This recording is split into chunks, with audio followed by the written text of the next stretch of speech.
I see we already have 2 of you, 3 of you, 2 of you. Hello. Anyways, hi, Emma, welcome. And hello to the others that are lurking in the chat and are watching. Princess KK, welcome. Yes, Happy New Year to you guys. It's first stream of the new year. I can't believe it. Already 2025. It's just, I don't know. It's just so weird to me. I feel like last year went by really fast. Like, no, actually, I feel as though the last 5 years have gone by very, very quickly. Just all kinds of progress. I mean, for me anyway, I know in my personal life, I've had all kinds of growth over the last 5 years. It's been insane, but maybe some of you guys have noticed a similar thing in your lives.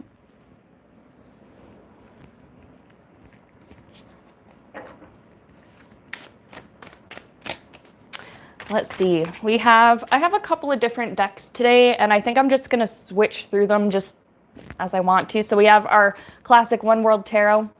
We have our classic Bob's Burgers. We have,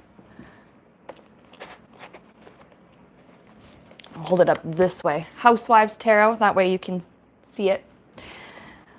With runes, maybe we'll use those today. And then I have a different deck that I used in my latest video. If you haven't seen that, it is up on my channel. It's a little late. It came out, I think, January 2nd. It is the January 2025 predictions, but I used the Lord of the Rings Tarot in that video. And so I thought I'd maybe use that deck on stream. Princess K, it says she likes my hair. Thank you. I appreciate it. I straightened it and do all of it, and then I end up just tucking it behind my ears because it tickles my face. All right. Yeah, and I can't remember if I've used the Lord of the Rings Tarot on my channel before or not. I may have before the most recent video, but funny thing about this deck, I mean, it's beautiful. That's not the funny thing. It's very, very pretty. It's got really interesting, like, I really like the artwork. What is this? Eight of Swords. I love the spider imagery. What's the other one? Oh yeah, the court cards are really pretty too. And it uses, I guess this deck uses characters that are, I mean, in the movie, because the movie uses characters that are in the book, but the deck, I guess, also uses characters that are in the book that didn't appear in any of the movies. I'm not a Lord of the Rings, like, I like it, but I don't know that much about it. But my my partner on the other side of the wall there, he knows all about it, and he actually is the one who got the deck for me. And the other night we were going through all the cards, and he was telling me, oh yeah, that's who this is. This person's this one. That's who this is. And then, okay, something really interesting. Well, I think it's interesting. I'm going to say it's unique. I'm just going to call it unique. Instead of a guidebook, this comes with a huge ass map. Like, look at, massive. But it is kind of cool, and I guess, I don't know, maybe it is kind of fitting for the, you know, they're on a journey and all that, but all right. So let's get started with some of these questions. Princess KK says, can I ask a question? I have a friend, quotes, who's ghosting me for some reason. Can Spirit give insight? I don't know what that person's problem is. Okay. All right. Well, I like that you've acknowledged that it's their problem.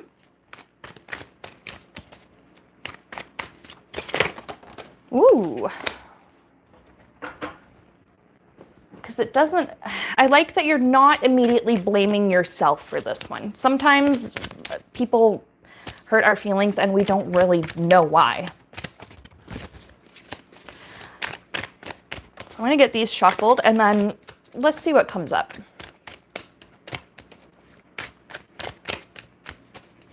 I see we already have 11 people watching. Hello and welcome.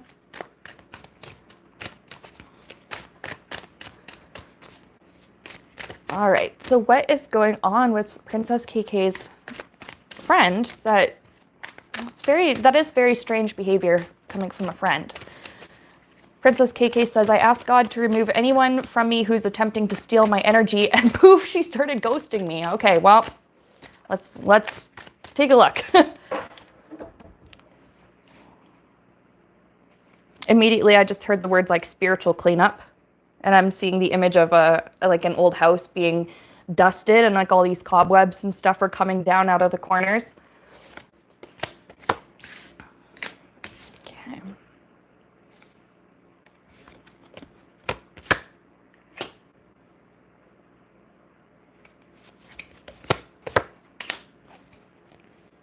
Interesting.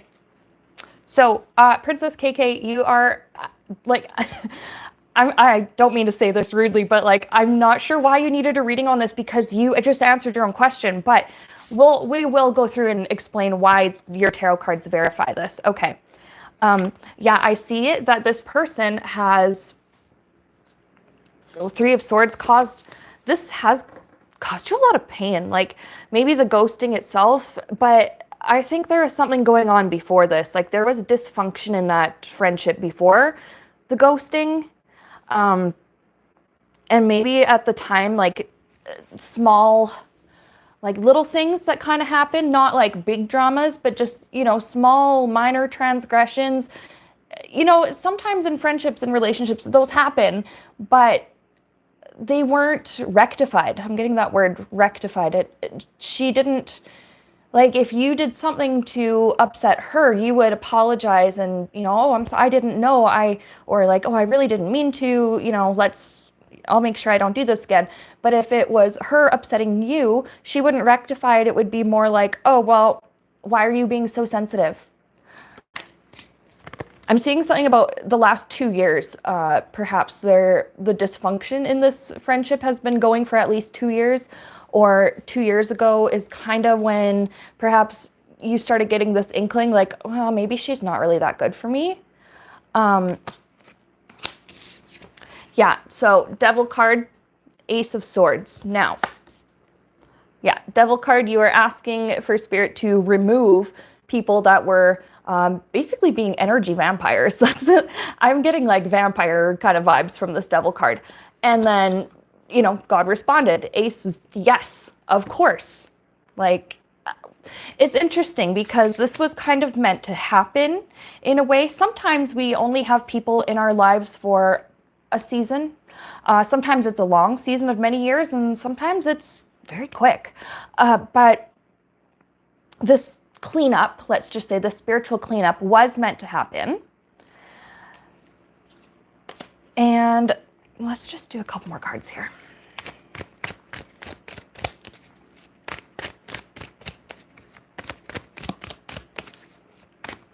I see her comment, I can't think of anything that happened for me to be sorry for. I do see that she's a useful friend without me intentionally using her, but she's useful, if that makes sense. I think I get it. Let's see.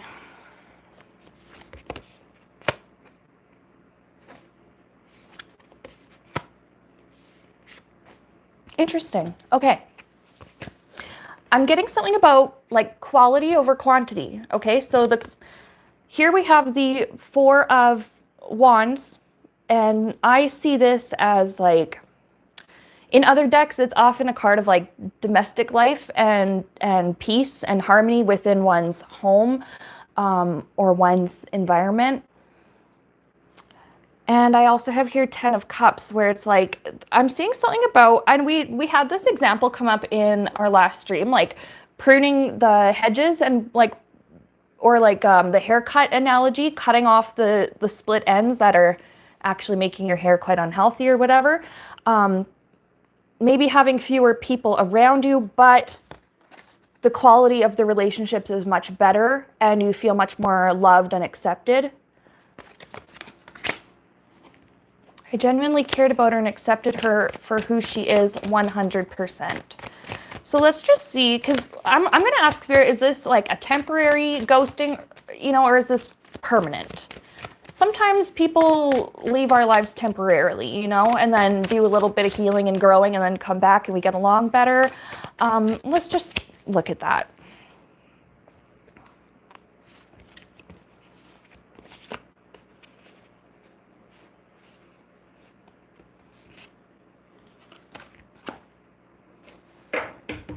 And then I'll show you these, and then I'll do a quick one for like near future here with the friendship.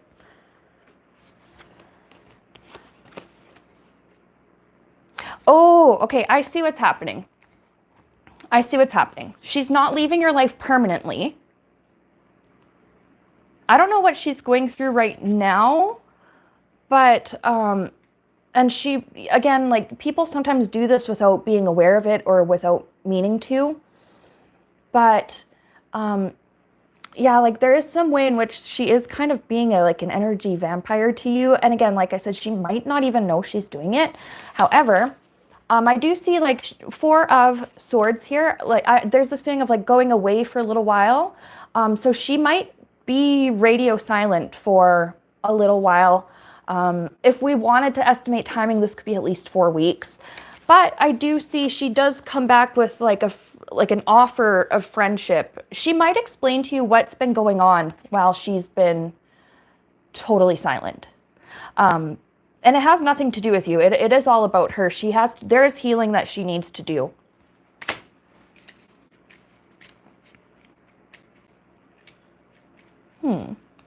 But it's like she is being temporarily removed from your life while she does some healing, and then she will return. I don't really get bad vibes. Like, I don't... I don't know. Like, I picked their, like, dysfunction in the friendship, but I don't think it was ever on purpose. Like, just unintentionally causing harm, right? But it is still harm, right? But yeah, it looks like she's doing her inner work, and she'll return. And I'm just seeing, like, with that 2 of Cups, that was like mutual connection. She may ask to get together and have some tea or something, or, you know, go for a drink or something like that. And then she will explain to you what was going on during that time. All right. Now we have Gabby. Ooh, we have a lot of people in the chat asking questions. Okay, all right. Gabby and Kelbell. Okay, I'm gonna try and do these in some sort of order, like at least the order in which I see them in the chat.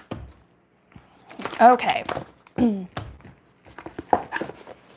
gonna use a different deck this time. We're going to use One World Tarot. Kelbell's saying, I have a trip to Costa Rica at the end of January. Will the trip go well? Ooh, that's exciting. Congrats. I'm so happy for you that you get to go. And then, Gabby, I'll get to yours right after Kelbell, okay?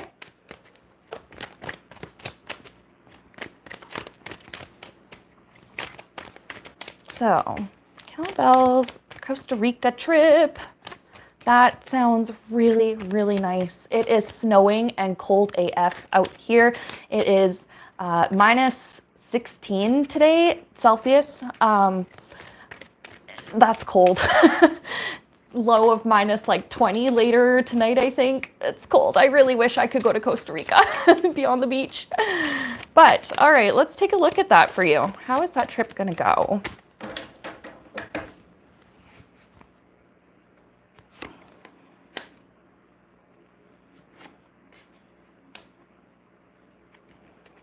Okay, I just pulled 2 so far. Okay, we got Justice, and this is showing me there's something about balance. Things go as planned, okay? It's interesting because I pulled one for the challenge card, and I got the High Priestess, and it took me a second because I'm like, okay, Spirit, what are you talking about? Things go as planned, but then the challenge is like an unexpected, I don't really see it as like an issue, as a problem, but there was some kind of fine print that comes up or something that wasn't made very obvious to you.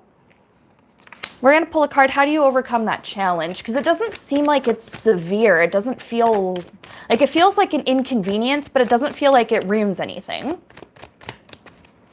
Okay, so let's see. How does she overcome this challenge, this unexpected thing?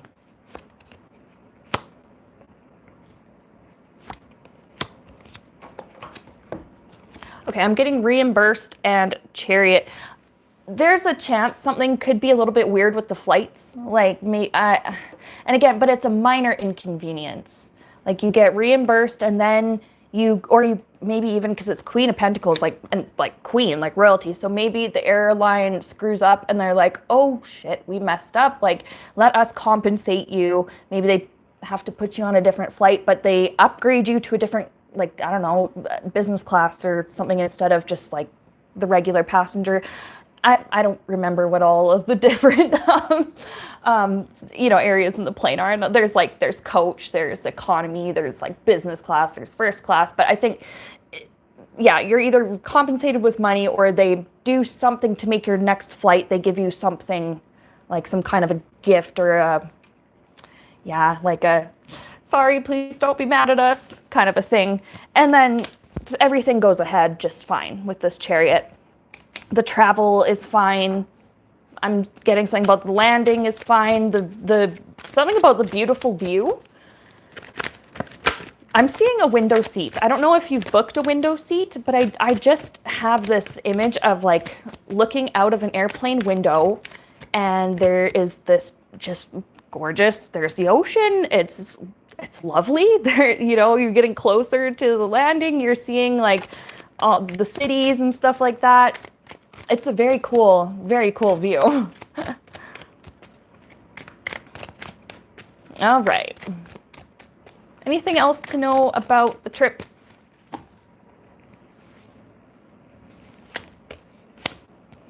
You'll have lots of, with this Page of Wands, a lot of, I think, stories to tell once you come back. You'll have lots of pictures. I don't know if you maybe do any like travel blogging or vlogging or anything like that, but I just see like lots of like content, I guess. But yeah, a lot of stories, a lot of memories, a lot of pictures, a lot of stuff to share. Perhaps you're sending postcards or something to family back home. Questions aren't closed yet, Brenda. We just started the stream less than 20 minutes ago.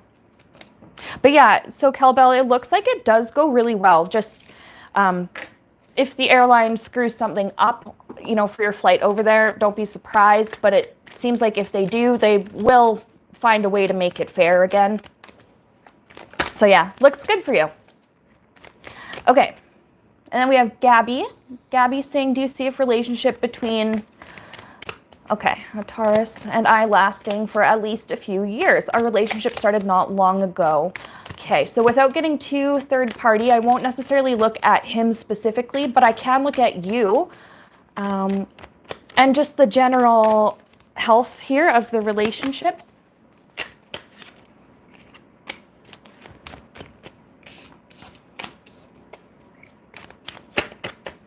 Ooh.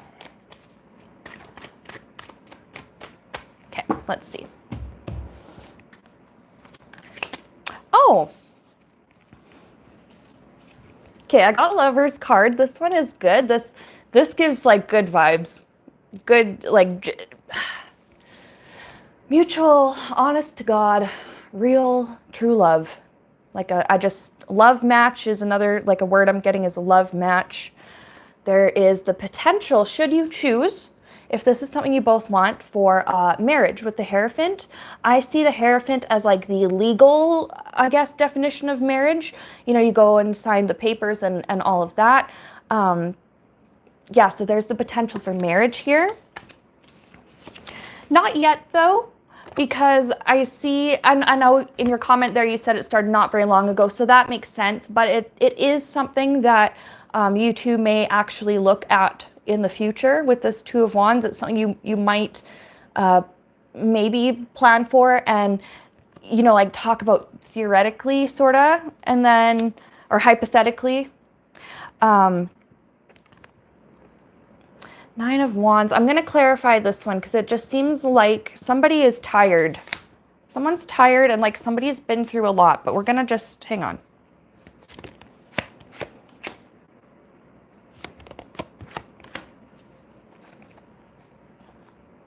Okay, so there's something about him, and I feel like this is the only thing I'm actually going to be able to get, like, about him.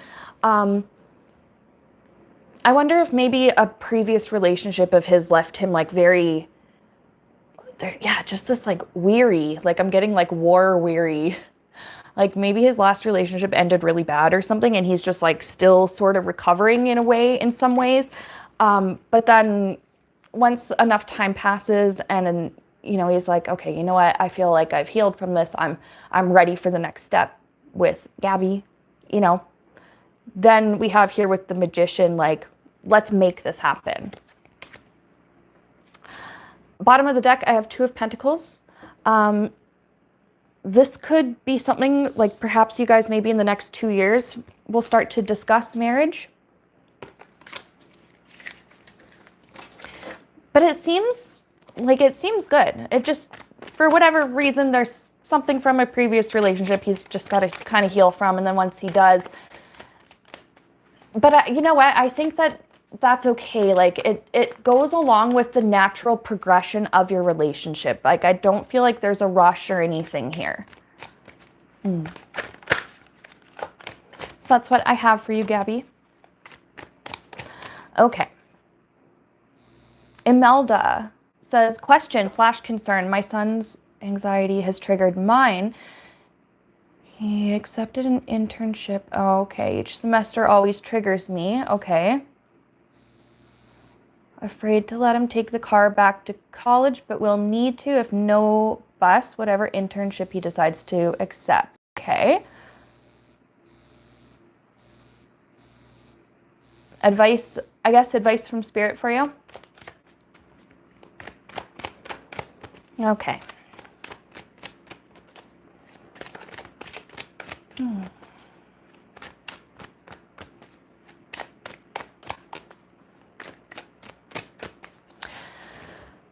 Okay, well, first of all, Spirit's giving me the image of a boat that's attached to, I guess, to the harbor or the marina or whatever you call it. And, oh, interesting. Okay.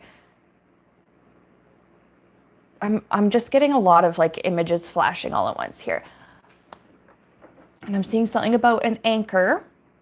The anchor doesn't sail away with the boat and is not supposed to. The anchor keeps the boat grounded. Okay, I think the message here from Spirit is like,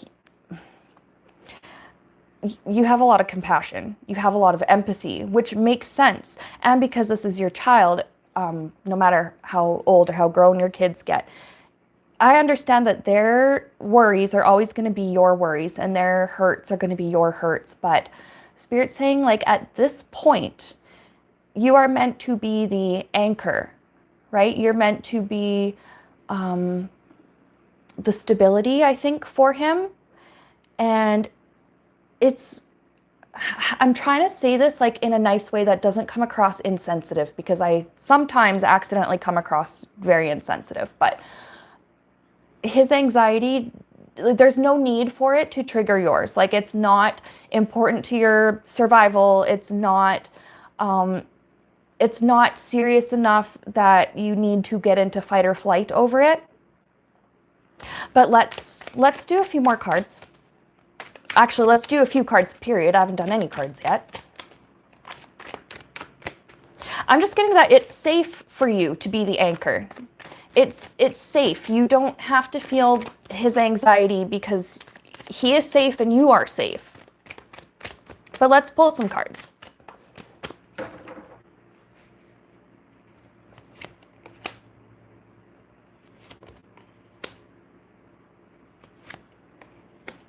Okay. Now I can understand with uncertainty absolutely comes anxiety. Especially if he's not sure which internship to go with. However, I do have eventually he will make up his mind, right? This Two of Swords, this is indecisiveness to having trouble kind of picking between two things, having trouble deciding which is going to be better, this or this, especially if both options look good. But yeah, eventually he does make up his mind which one he wants to do. And we have the Six of Wands, which is victory. Right, which is success. It goes okay. Whichever one he decides. Actually, I'm feeling like either one would be fine. Like, it doesn't matter which one he picks, it will go well for him. But he'll pick the one I think that he's like, there's one that he wants more than the other, but he is a little hesitant to like get his hopes up about it. But once he does decide, it goes fine. So let's get some advice for Imelda then.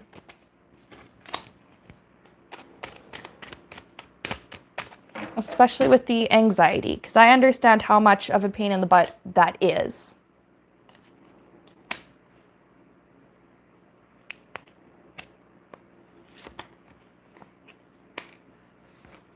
Ooh, okay.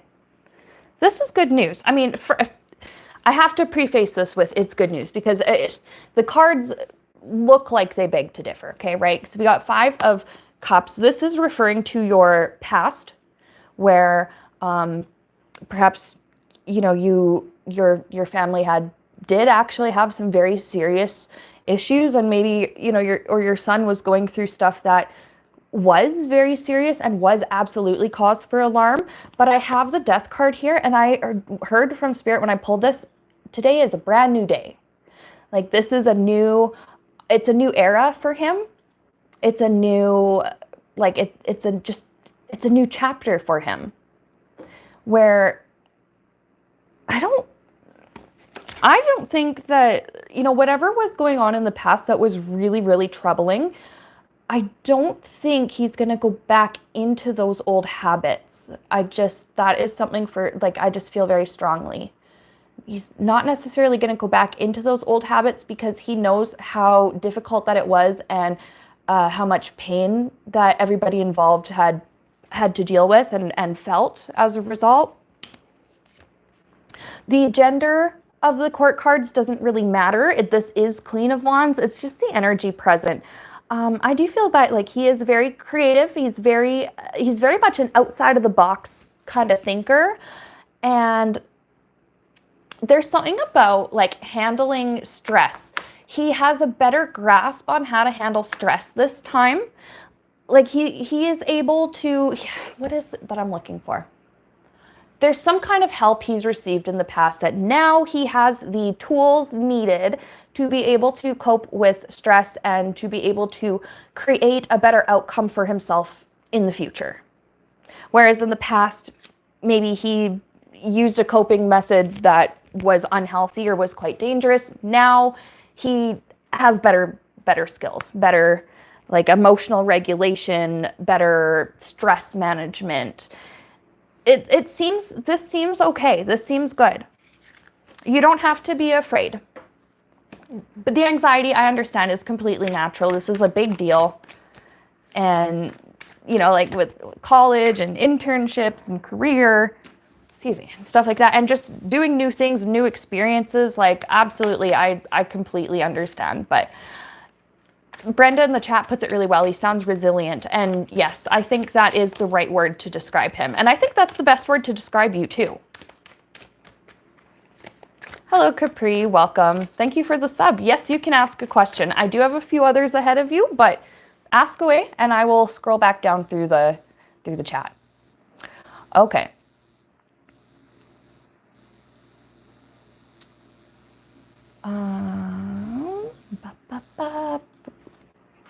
Make sure I didn't miss anyone. Sorry, we got Imelda. Brenda, I think Brenda's next. We had Swastik Anand, but they must have deleted some of their message because I'm not seeing, I just see the username, but maybe they've posted again later. But let's go to Brenda.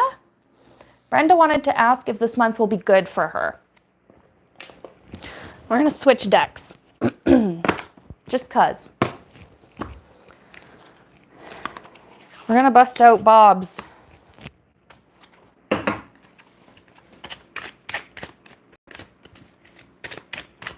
All right. Excuse me, I had like a little hiccup burp stuck there. I don't know. Such a professional.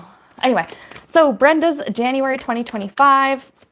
And I see your comment where you're saying January is also the hardest month. Yeah, absolutely. January, I always find January and February, at least where I am, that is the dead of winter. It's cold. You know, like, that's, if my car stops running because it's so cold, it always happens around that time of year, January or February. and like it's just and it's dark. At my old job, I worked early. I you know, would be there before 8 o'clock, and it would be like nighttime when I almost, like, it would still feel like nighttime when I left the house, and then I would leave work to go home, and it would be nighttime getting in the house after, and the lack of sunshine just really, I don't know. I just, that lack of sunshine really gets me sometimes. So I understand why January is such a tough month. But let's take a look at January 2025 for you. And if you haven't seen the January 2025 predictions video I put up, you may want to check that out. I did share it in the community section on my channel. But let's see, specifically for Brenda's 2025. Will it be good? How's it going to go?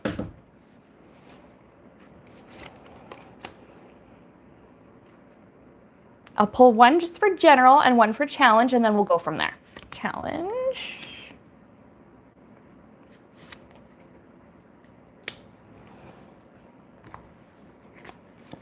Okay, so general, Ace of Cups, emotionally good.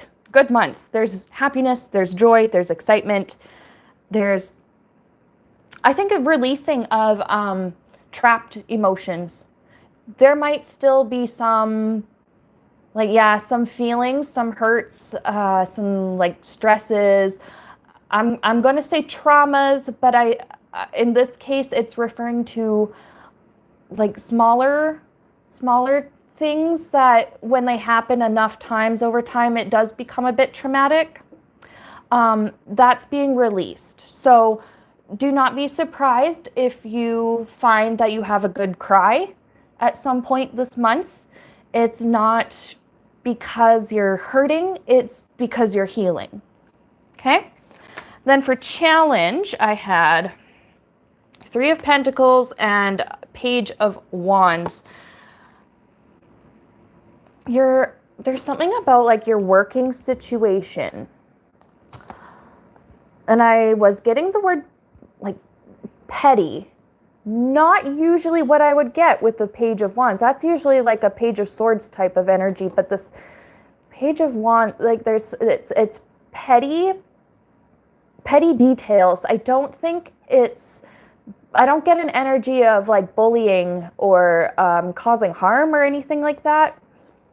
But like all these petty details that, you know, have to do with work that you're actually just not bothered by.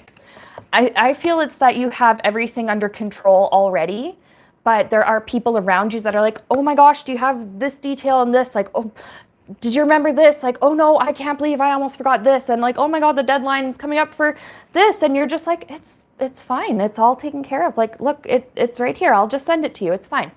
Like, you have it under control, but sometimes it can be very annoying, right? When you know it's under control, but like the people around you are still like freaking out and don't realize that they can just chill. Like, it's not an emergency. It's a work deadline. Like, it's not, you know what I mean? Like, yeah, this email should be sent out by 3 p.m. It's not as severe as rent is due or mortgage is due, you know? You're able to just relax. You've gotten really good at picking your battles, and you've gotten really good at discerning which hills are worth dying on and which hills are just not, which ones you're just like, okay, adios bitches, and roll down the hill. Let's see what else we can get. Brenda's January. And the thing about petty details, like topical, like I'm getting like, yeah, the word topical, but what is superficial details? Like, they don't really matter. Like, maybe at work they're discussing, oh my God, did you see this episode of Love Island?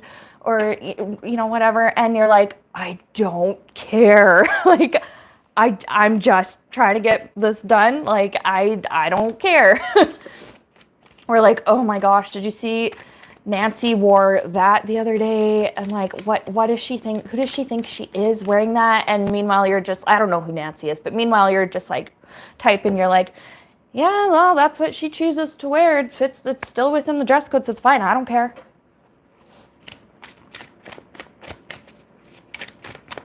Yeah, you're just like not bothered by these petty details and these superficial things. Anything else for Brenda's January?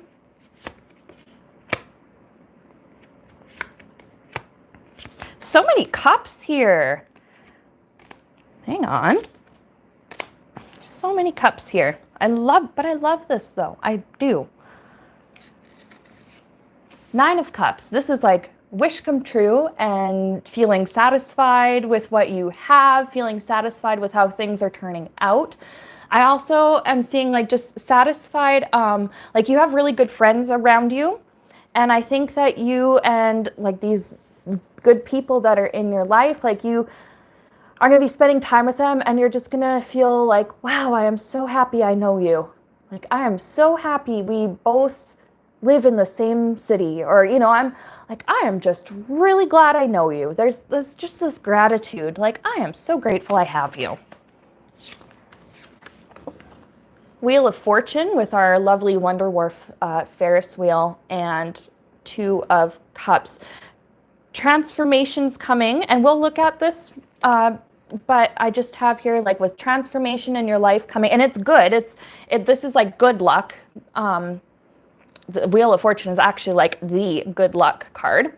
So there's good luck for you and something really good, something good is happening, transforming, whatever for you in January. And you have your friends right there beside you to celebrate with you and to support you.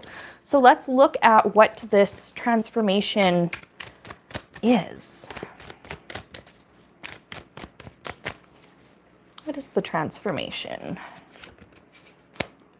Oh, healing. Healing. Your healing journey has been kind of, maybe it's been a little slow at first, but throughout this month, actually, you know what, that makes sense, you know, because we had that Ace of Cups earlier, and the crying, not because you're hurting, but because you're healing. It's because your healing process is really stepping up and picking up speed. But you have good friends here to support you and guide you through it and to celebrate with you and to hug you and to be silly with you and to just help you. You have good people around you. And wine, if you like wine. I see your comment. I love it, wine. All right. So Anand is asking about their love life for 2025. And Anand says they are a new subscriber. Well, hello and welcome and thank you. I appreciate that very, very much.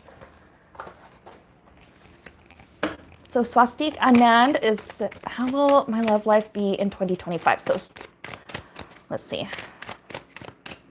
Swastik Anand, love life 2025. What does this person need to know?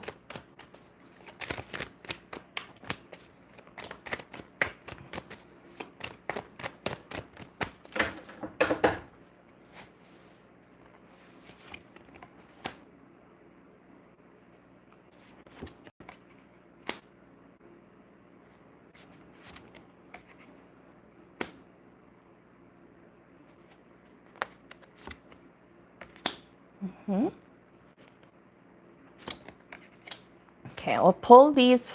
I have 5 here that I'll show you, and then I think, pull a couple of other ones and kind of get into more detail. But first, I'm seeing, okay, with the 7 of Wands, I'm hearing you're doing too much. Like there's a lot of, you're putting in a lot of effort that it just, yeah, like you're doing too much at once right now and you're wearing yourself out. So the advice just for now is to like take it easy and just rest.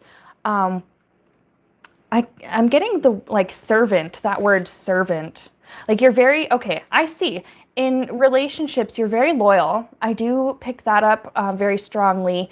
You are willing to, like you care, you're a carer. You're willing to do whatever it is that your partner needs or likes or wants. But I think in the past, perhaps if you are female, I'm not really sure your gender. If you are in like a female-male relationship, this could be saying, or have been in that kind of relationship in the past, there were childish, I don't want to say men, like boys. Like obviously their calendar age and stuff, they were men, they're fully grown, but their attitude was very childish.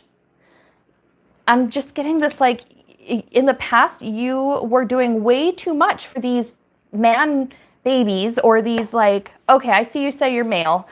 Gender, again, it's not really that important, but like, okay, I did get the word man child, but it can also apply to women. There are women who are very much like this too, where they're like, maybe you've just done too much for somebody who was quite lazy and didn't really appreciate it. Because then I have here the judgment card, where you're like, oh, well, what did I do wrong? Like, what is going on with me? Why are they treating me like this? What am I doing wrong? Why aren't they appreciating what I'm doing? And it's not because you're doing anything wrong. It's just you need a different kind of person in your life. And that's what's coming here with this death card. There is transformation here. This maybe was a pattern that you've lived out a few times over in relationships, where you were with a man or a woman, doesn't really matter, who just didn't have the maturity to appreciate what you were giving to them. Okay, so let's see. Love life for 2025 for you.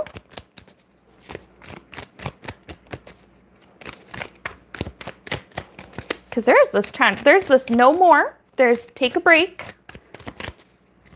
take care of yourself. Make sure that all of these things that you would do for a partner, all of this effort that you would put in for a partner, make sure you put that effort into yourself too, and into your own self-care and your own self-love. Let's see what else is, what else is there?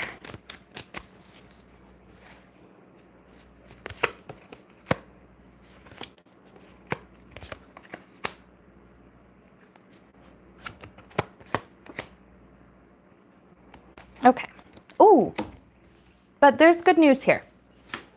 Ace of Pentacles, brand new, new start. Aces are all about that, like that new start, that like new chapter, that new, but it's Pentacles. So it's like, what's new this time is like stability. I'm getting that word, stability. Perhaps your previous relationships were very, I get the word fighty, or were very quick, or we're very, I also get the word like touchy, like touch and go, like very sensitive. Like, okay, this is going to sound silly, okay, but I get the mental image of perhaps your previous relationships were like hauling dynamite in a paper bag in the back of a truck on a bumpy road. Whereas what's coming now is like, perhaps you're still hauling dynamite, but it's in a special protective, I don't know, blast-proof container. It's in a specialized armored vehicle, and you're on a smooth road this time. Like, it's different, it's stable.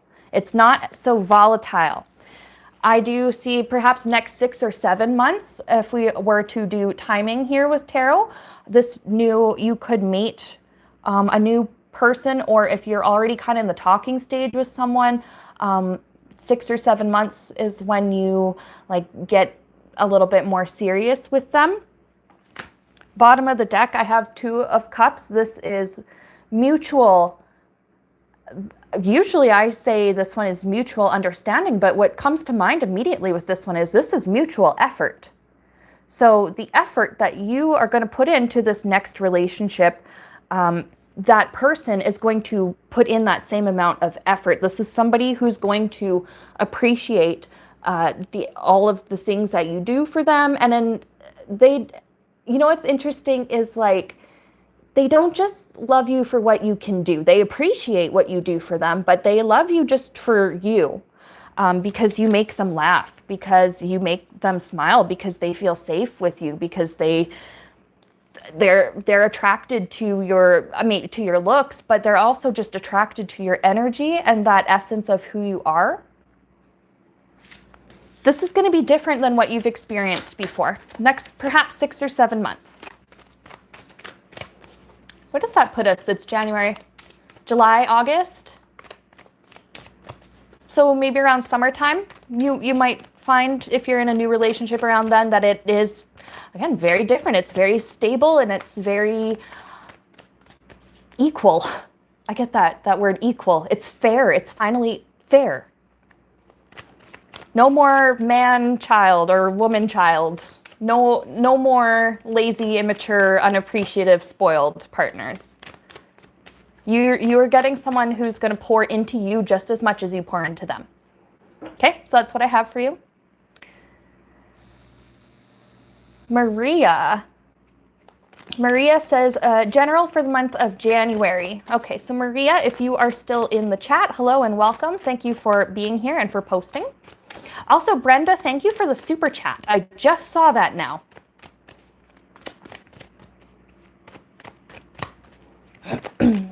All right. Maria Caballero? Let me know if I've pronounced that wrong, but Maria. January for Maria. I had a card come flying out. Oh, I had lots come flying out, but I'm going to just keep the one that flew out. And then I'm going to pull some more for you.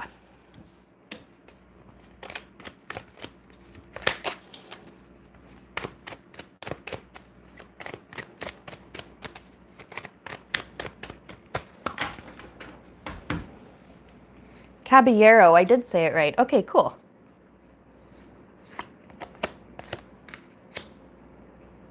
Okay. Interesting. You're learning a lot this month. I just pulled two, just general situation and then a challenge card. Yeah, you're learning a lot this month. I don't know what you maybe do for work or for education or whatever, but I do just like there's exercising new skills and also exercising old skills that you haven't used in a very long time. And it is fun. There's like this open-mindedness that I pick up from you that makes learning, it's going to make learning a lot easier. Challenge, though, is 2 of Wands. Now, in this deck, she is very tired. She's doing too much. Like, look, she's got 4 arms. Like, she's doing a little too much. So it's like, make sure that you're not overburdening yourself. Perhaps it's like, whatever it is that you're trying to learn or get the training for or whatever do, it's like, just do one thing at a time.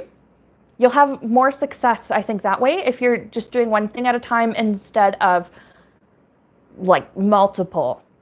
So let's just pull a few more cards though and get another piece of info.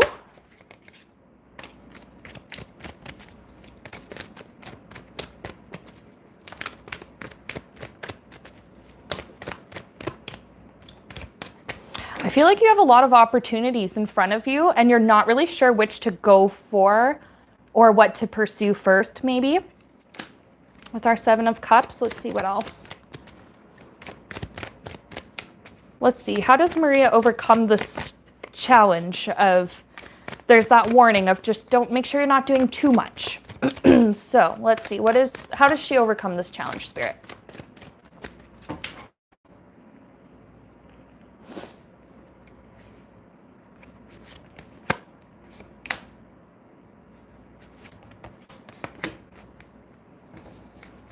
Okay, I see perhaps leaving behind something that you're really not 100% sure on. So I don't know if this is your situation, but this is just an example that Spirit's giving me, okay? Like, let's use post-secondary education, college education or whatever as an example. And, you know, of course, you're going to be learning a lot, a person that goes to college, but sometimes if somebody's like schedule is a little too full or a little too overloaded, sometimes they need to drop a class, whatever class that is causing them maybe the most stress. Maybe it's one they don't actually need, and they drop it and they find that eventually a bit of this burden comes off. Oh, or like they may not have to drop it permanently, but it could be something like, again, with the school example, I don't know if this is what applies to you, but this is, again, like I said, the example that I'm getting. you know, maybe you are signed up for, let's say, 5 classes in one semester, but you find out that this one that requires, like you have 2 of them, let's say, that require a lot of attention, and it makes it very difficult to balance everything else in it. And then you find out that one of these classes is actually being offered in the next semester, so that you actually don't have to take all 5, and you drop the one that you don't need to do right now. And it takes a lot of the stress off. So you can take that example and apply it to however that works in your life. Or perhaps too many commitments at once, or there are just so many plans or things you want to do, and the advice is just like, well, there's one that you don't need to do right now, so just drop it and you just focus on something else in the meantime. Okay, so you're saying that does make a lot of sense. Okay, good. I'm glad I'm making sense to you. Let's see, last word for Maria for January.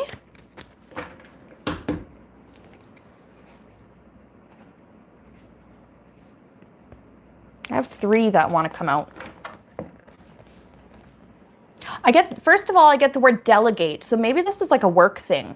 Maybe there are just too many projects at work and like just so many things that you want to accomplish, but because I have the Lovers card, this is like, at least in this sense, I'm getting that in a working sense, it's somebody that you're very close with, you work very close with, perhaps there's like a partner you have at work or something.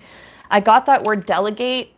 3 of Pentacles with collaboration. Perhaps instead of working on something alone, like you delegate a task to your colleague or your work partner or whatever, and you know, you're able to do your part, and then they're able to do their part, and then you put your stuff together, and it works out so much better and gets done quicker than if you were to just handle everything alone. And then we have 9 of Wands. There's like rising above the stresses. Because 9 of Wands, this is often chronic stress, but I love in this deck, she's climbing above it.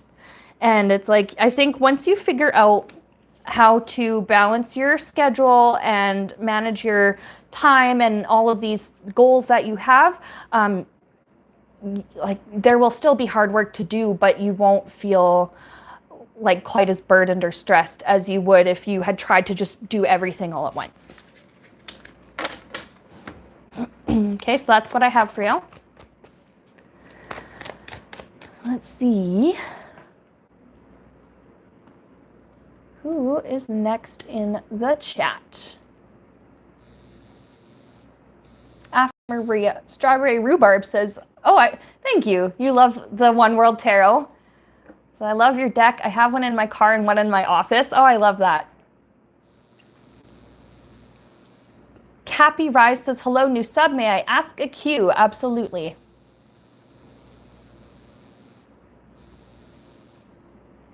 Cappy says, I'm Sarah. Wanted to ask how Virgo feels about me. Went on a date, but he traveled back home. Okay. Let's see. Went on a date, but he traveled back home. Without getting too third party and reading stuff on him that he wouldn't want publicly known, let's just look at what can you know about his feelings towards you. Yeah. What's okay for us to look at publicly on stream, Spirit?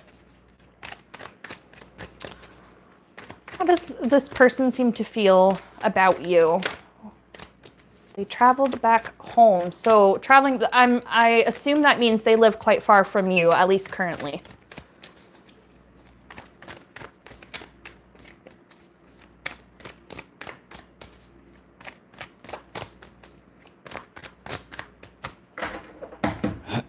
How does this person feel about Sarah, Cappy Rise?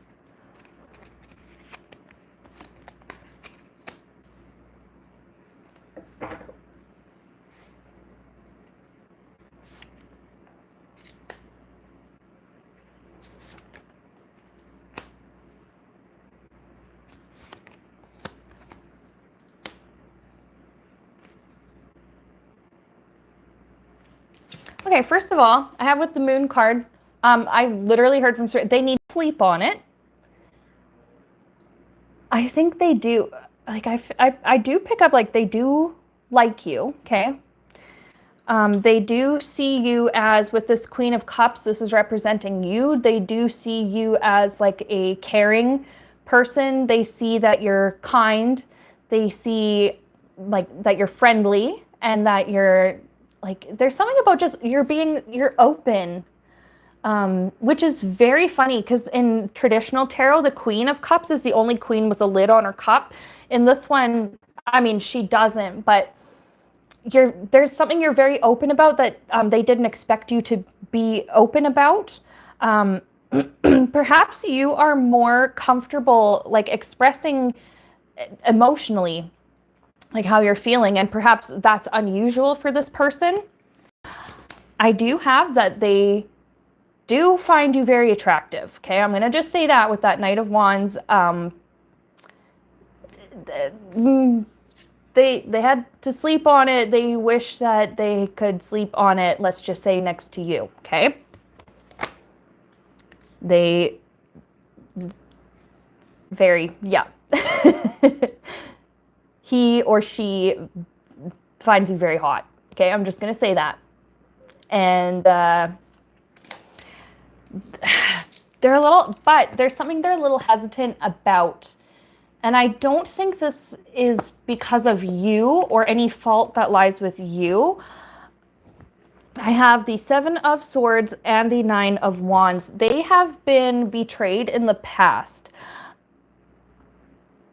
I can see like they live far away. I understand with the long distance relationship, like that is already hard and has a set of challenges on its own. This person may have been in a long distance relationship in the past where their previous partner wasn't very like honest or loyal, perhaps cheated or like lied about things they were doing or where they were, and there was no way to prove it because he was living so far away from this person, right? He or she, they don't want to go through that again. That was a very stressful time. There was a lot for them to heal from, and they don't want to go through it again. They want to make sure that you are a trustworthy person. Bottom of the deck, I have Death card, and underneath of that, Hierophant. I often see Hierophant as like the internet or like social networking kind of platforms, and Death card, like he or she doesn't, it's like they don't want a repeat of that relationship. They don't want a repeat of the uncertainty. They don't want to have an online relationship. They would rather have something that's in person. So let's see. I'm going to put all of these back in the deck and shuffle. What is perhaps the outcome here?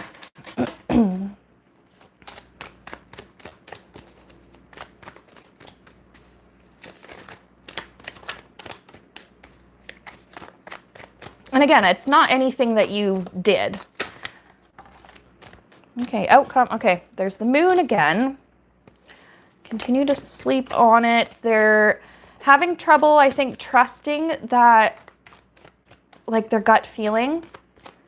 What is their gut feeling? Can we know that, Spirit? What is their gut feeling about Sarah?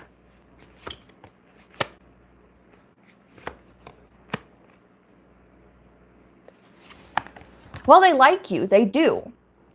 They this is somebody, you're somebody that they see themselves having fun with and having like building good memories with and having great times with. They're so like this person is kind of riddled with anxiety. Okay. They like you, but they're like their gut feeling. Yeah, it's like I like her, but they're also like, I don't want an online relationship anymore. He's kind of looking at his options with this Two of Wands. Now in this deck, I did say in the previous reading about like kind of exhaustion and just doing a little bit too much. I think that he is worrying a little bit too much. He's going to take a couple of days to think about it. If you don't hear from this person in a couple of days, or he or she, I keep saying he, but correct me if I'm wrong. If you don't hear from them for a couple days, they're just thinking. They're thinking about their options. They're like, should I go through this again? I really like this person. Should I try the online, the LDR, thing? And then if things get serious, like I'm seeing something about travel plans. Like they want to figure out if it's going to be worth making these big travel plans to go back and forth, because the last time, okay, you're saying it's a he, okay. The last relationship that he was in, I think he was doing like making all the effort, and that the other person really wasn't. And he just wants to make sure he's not being fooled again, and he wants to make sure he's not being taken advantage of again. I think he was taken advantage of in the last relationship. Again, not your fault. Excuse me, hiccup there.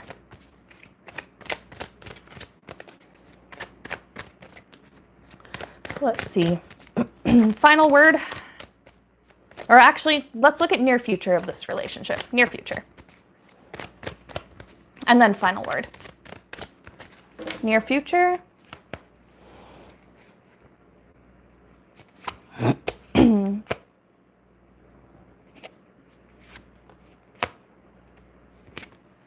And final word. And I'll show you these in a second.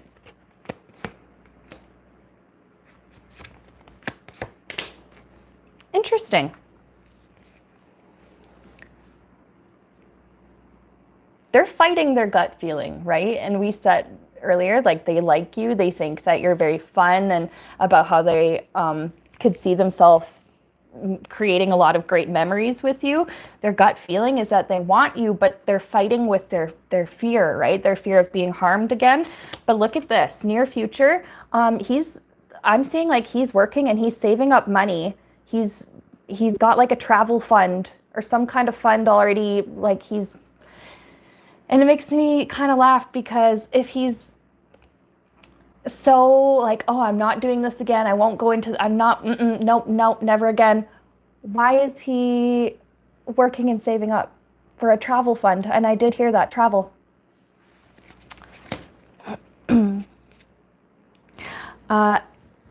Empress, he wants his next relationship to be the person that he marries, and to be like permanent. And should you choose eventually to have a family, like that is something that he wants as well. I also am getting, I think he's going to go to his mom or like a female mother figure for advice on how to proceed from here, and like advice and like reassurance and some kind of motherly wisdom. Final word. Oh, High Priestess, we're not really going to know what he's thinking right now. He may not necessarily tell you about the struggles here. He may not tell you very much about like the previous relationship or anything like that, and that's okay. But Spirit does want you to know with Hangman, it's like eventually, I think eventually you two are able to make something work. But for right now, it's like, it's not particularly serious, not yet. But I think he does want to get to know you more, and he does want to, oh, they're your neighbors. Oh, that's fun, his family. I just saw that. But yeah, I'm just saying, like, he does want to get to know you more, and he just wants to make sure that this is, and excuse me for putting it this way, but a safe investment. He wants to make sure your relationship with him would be a safe investment. Eventually he'll come around. He's just not ready quite yet. But yeah, I think he does like you. All right. Let's switch to, I haven't used Lord of the Rings deck in a while, so let's see who is next. So that was Cappy. Oh, Hunter, welcome to the channel. I see you said, I just subscribed. I love your videos. Your hair looks awesome. You are very good at what you do. Well, thank you.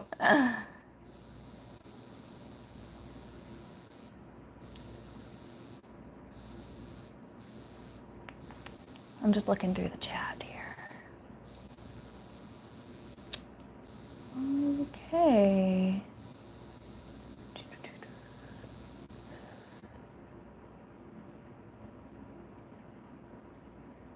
Okay, so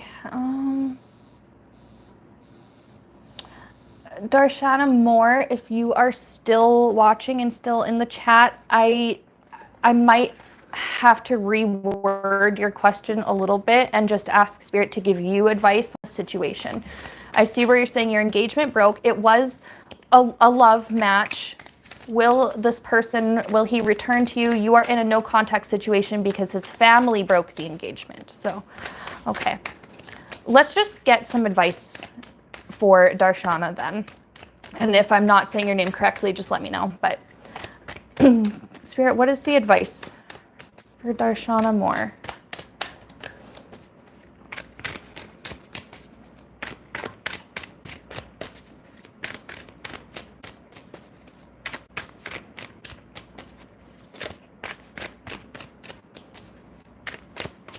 I couldn't imagine how painful that must be, you know.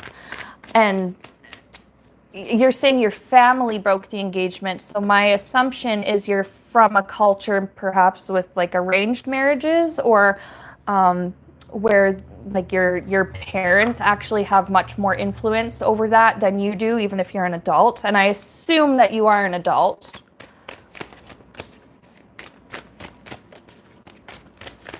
So let's look. What's Spirit's advice here?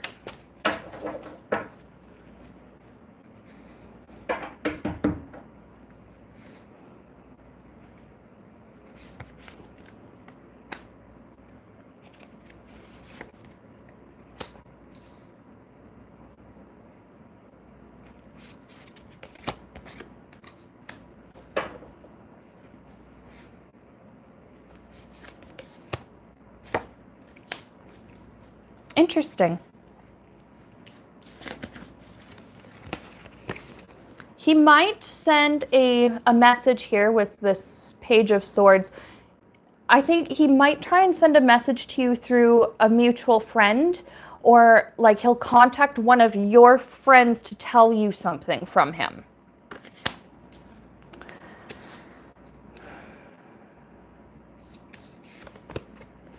Like I have where he's like making plans because he wants to see you. He's trying to, because I feel like this is you with this Queen of Wands and our Two of Wands here. This is like the making plans, looking at the options. He's trying to figure out how he can make that work. And I'm looking at the bottom of the deck with this Queen of Pentacles. In this case, it's Queen of Rings. And this character, Rosie, actually ends up, I don't want to give spoilers, but I mean, the series is years and years old. She ends up marrying the person that she's in love with. Like he comes to her, he's in the film anyway, he's a little bit like shy to kind of say he likes her. And then eventually, like I think his friends sort of encourage him, like, oh, come on, Sam, like go talk to her. And then he does finally get to know her and they fall in love and get married with this Queen of Rings. Like I feel that he loves you. He's very serious about you. Let's just get some more advice here. What should Darshana do, Spirit? What should she do? Is there anything she can do? And if so, what should she do?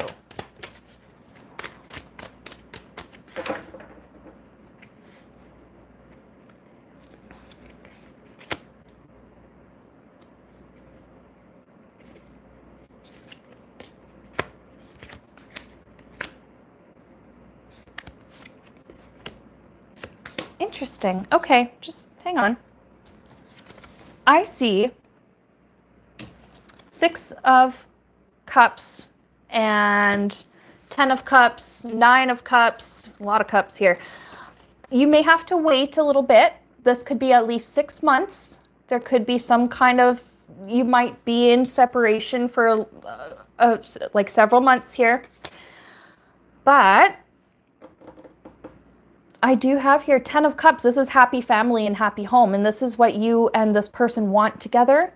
And then we have Nine of Cups, and that is wish come true, right? That's having what it is that you want, and like it's like receiving a gift. It's like it gives me this feeling of like when you're a child and perhaps you really, let's just say, for example, when you're a child, let's say you really, really wanted this doll for your birthday. For some reason, that's the example coming in.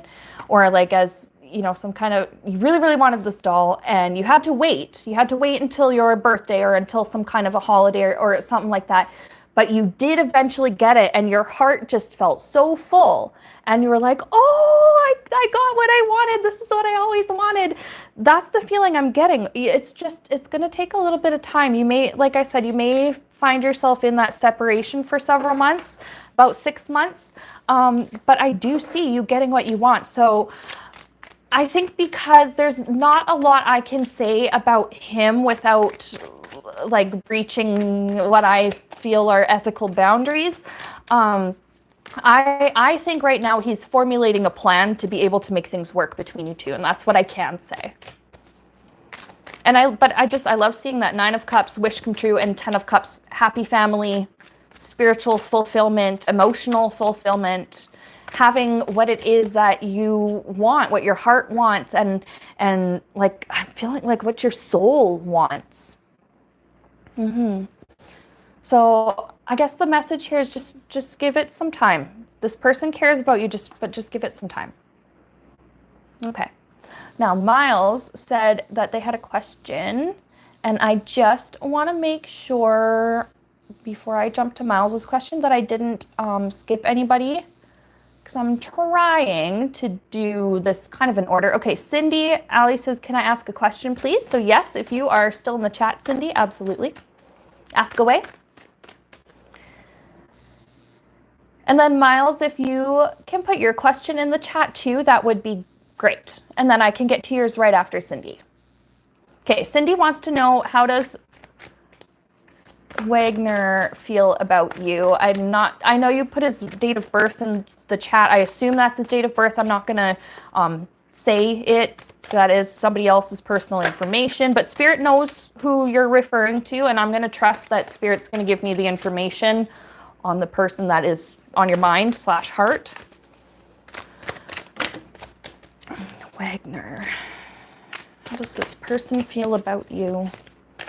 And again, trying to keep some ethical boundaries in mind. There might be some information that I cannot give you, that Spirit just literally will not tell me, because it's not necessarily for me to either to know or to be able to share publicly on stream. But as far as what Spirit will allow you to know about how this person feels about you, what kind of insights can we get?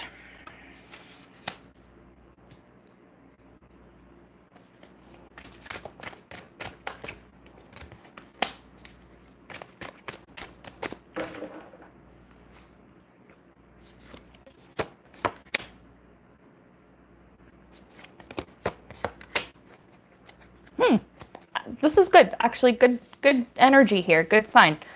All right, King of Cups. I feel like this is him. Yeah, I'm hearing something about like his heart is open to you. So like there is like love here. Like he's very, he does have strong feelings for you. There's compassion here for you. Like yeah, he wants to be the one that you go to when you need love. Ace of Wands. Okay.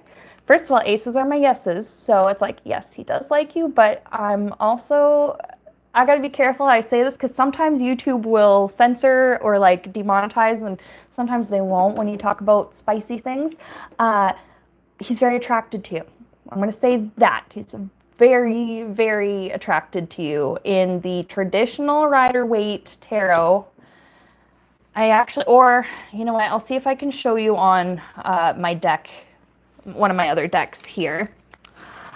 The Ace of Wands traditionally depicts a great big rod being held in a hand. Do you know what I'm getting at here without getting demonetized? if demonetization wasn't an issue, I would just straight up tell you. But I think he thinks about you when he's doing something spicy. You know, he's very attracted to you. Very, very, very. So what else can we get here?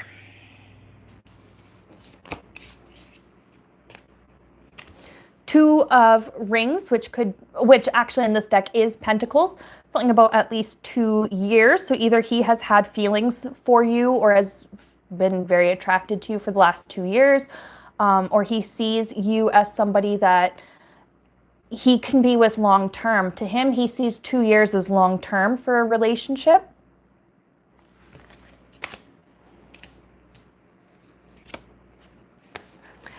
I'm not sure if I don't think he's like a religious person, but perhaps maybe kind of spiritual, or is at least open-minded, because with this high priestess, it's like, I keep hearing the girl he's been praying for. Like he's been like, yeah, like praying that, like that, you know, God, or to him, perhaps it's like, God, if you're really out there, please bring me, you know, this type of person. Please bring me this type of girl. I really want this type of love from this type of woman in my life. Like, please bring to me the best, like the best match. I'm kind of getting the best match for me. The moon card, he's also, I think he's also quite intuitive. And he's very, like, I think he knows, perhaps in his gut, maybe, like, I don't know if you've told him perhaps how you feel about him, but if you like him back, I think he already kind of knows that. He's kind of aware of that. And then the bottom of the deck, I have Wheel of Fortune. Like, he really is hoping, okay, when I say he's really hoping to get lucky, that can mean, well, you know what I was referring to when I was talking about that Ace of Wands, right? Referring to getting lucky, like with you and being able to get together and, you know, in a physical, intimate kind of way, but also get lucky as in like, how did I get so lucky? I have this person here in my life. How did I get so lucky?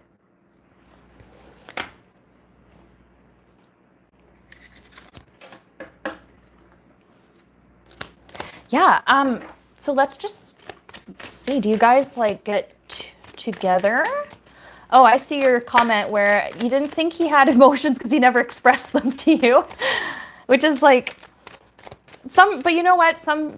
Which is funny because I had that I think it was that King of Cups for him. Like, he wants to be the person you go to when you need love. He does have all these feelings. He just doesn't really know how to share them or verbalize them. He could be a little bit shy too, even. Let's see, you guys. Let's just see you two. Let's pull some cards about you two maybe getting together. Is that what happens?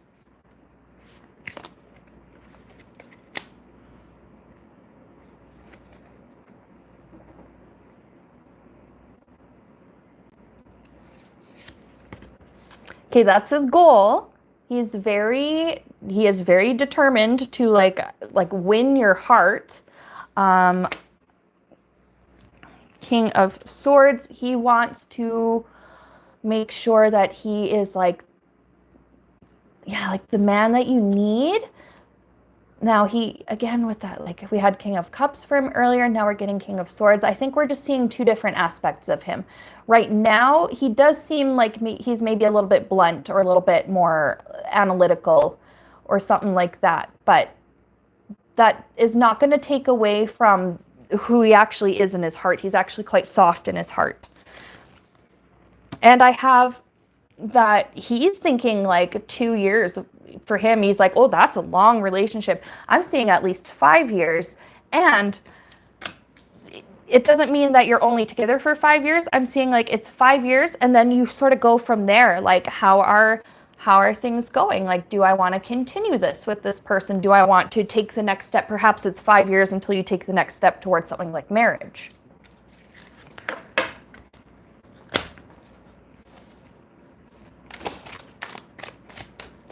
Oh, don't worry about your English. It's fine. To be fair, you said, sorry, I'm French. My English is bad. I'm not going to judge you because my French is not great. And I live in Canada, where that is the other language. To be fair, my part of Canada, everybody speaks English, but... Ma français n'est pas si bon. No, ma français n'est pas si bon. My French is not so great. My French is not so good. So don't worry, it's okay. All right.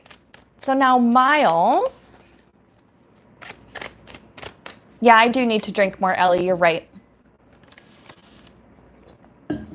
Miles is asking,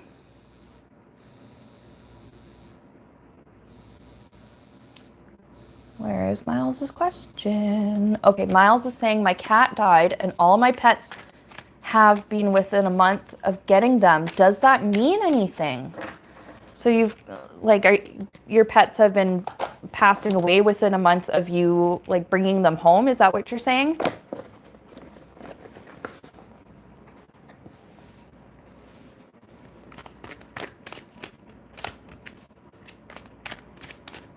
Okay. You're saying yes, that is what you're saying. Okay. So let's see what's going on with that. Why does this seem to be happening? Let's look.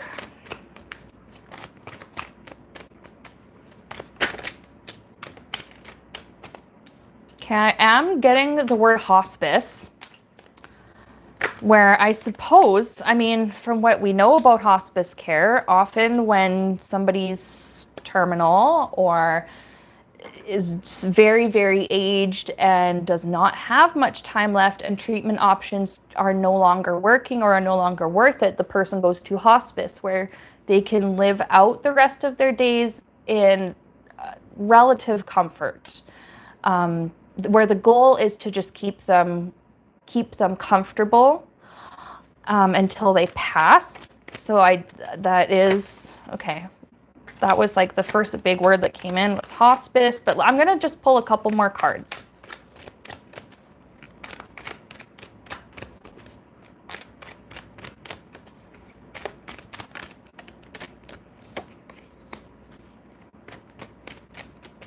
And you're saying this happened after you got divorced. Okay, interesting.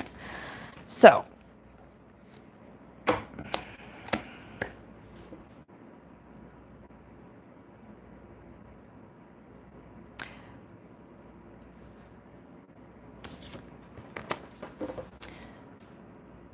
what I'm getting here, first of all, is that these are perhaps adopted or rescued pets. I'm seeing with Two of Swords, there was, I think this may be about the cat that you had mentioned in your first comment.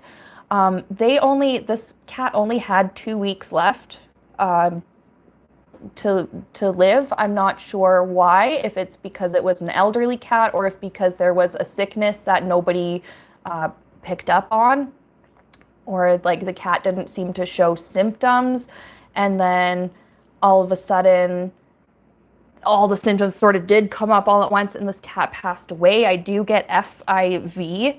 I know that is an immunodeficiency, like it's like HIV, but for cats. That could have been what was happening with, at least with that particular cat. We have some, okay, Five of Wands, like this is the fight. Some of them were fighting, like, okay, yeah, I guess like fighting to live until we have Emperor, and what I get here is like dad energy or father energy. And I suppose if you did adopt these pets, like, I mean, when you adopt a person, you become their father or their mother, right? I feel like there's a very similar vibe here with adopting pets, where you like became their father. It's like these animals were holding on until they had that, like, felt the safety and the love of a father or of a mother, but in this case, a father. So let's see what else. Let's see, I'm just gonna pull a card. Is there anything environmental like in your home that could be causing an issue?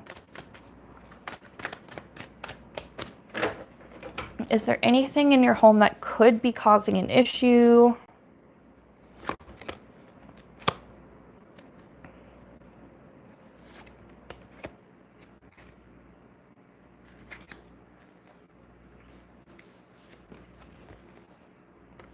And I know you're saying not that you know of.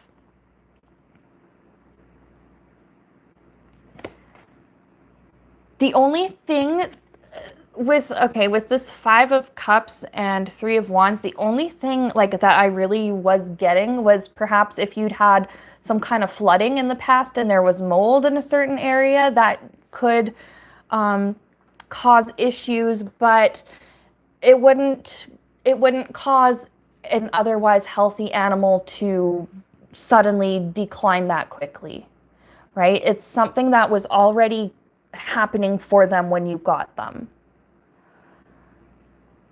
Let's see.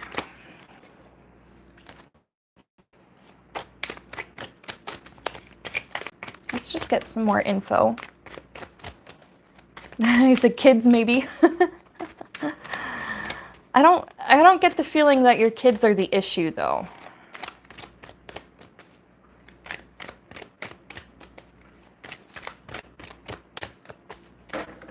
There was mold in your old house. Okay, interesting. I wonder, I don't think that would, if you were to move houses, like I don't think that would necessarily still have an effect. I'm not like an expert on mold and you know how it necessarily like travels. I know, or if you can bring mold into other places the way a person can bring like bed bugs from a hotel or whatever. No, but again, like I have the star card. This was on the bottom of the deck when I was like reading your first few cards there, and I shuffled and it came up again. It's like, no, I actually don't think that the problem is necessarily like anything you're doing or anything in your environment. And anything, like if there was mold or something like that in your environment, it wouldn't be enough to cause, like I said, a perfectly healthy animal to decline that quickly. I have with the star card, it's like, no, there's something about you and your home and your energy, at least for this time, being like the optimal hospice. Again, with this hospice, like the optimal environment for these creatures that already did not have much time to have a peaceful transition. Let's look at the near future for pets for you.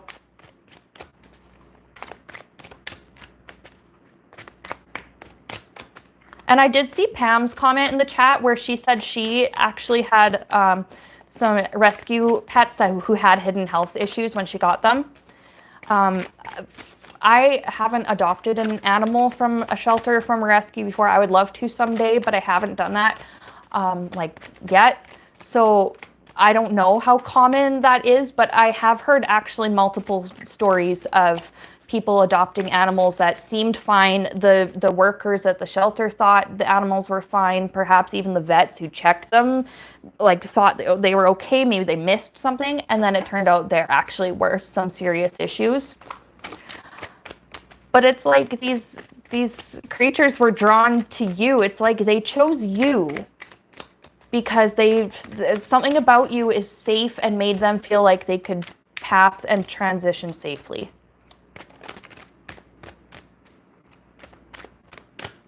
And you're an asshole. Did you know that? You're wasting my time. Don't lie to a tarot reader. You say you're actually a 9-year-old with no pets, no divorce, no kids, you a fake. I don't even think you're telling the truth about that. You're just a goddamn fucking asshole. That's what you are. Anyway, lesson for the rest of you. When you ask a tarot reader something, even if you're lying, you are still going to get an answer. It may not be exactly like what they're asking, but you will still get an answer. So even if this person was lying, that doesn't mean that somebody else who's been in a similar situation, like this answer could still be for someone who's been in his similar situation. He asked a question and he got an answer and Spirit answered. But I'm just saying, do not lie to a tarot reader. Do not. Do not, do not. Bad karma. Bad karma. How dare you take advantage of my empathy for you? How dare you take advantage of my kindness and my compassion for people? But you know what? Imelda says joke's on him, and that's right. And if you are 9 years old, why are you on YouTube? You should not be on here unless you are 13 plus, and you should not be on the stream unless you are an adult. Go back to YouTube Kids and go back to watching Cocomelon. All right. That's all right, Lilith. No worries. Sometimes people are just dickheads. And honestly, you know what? He helped drive up engagement on my stream anyway, so.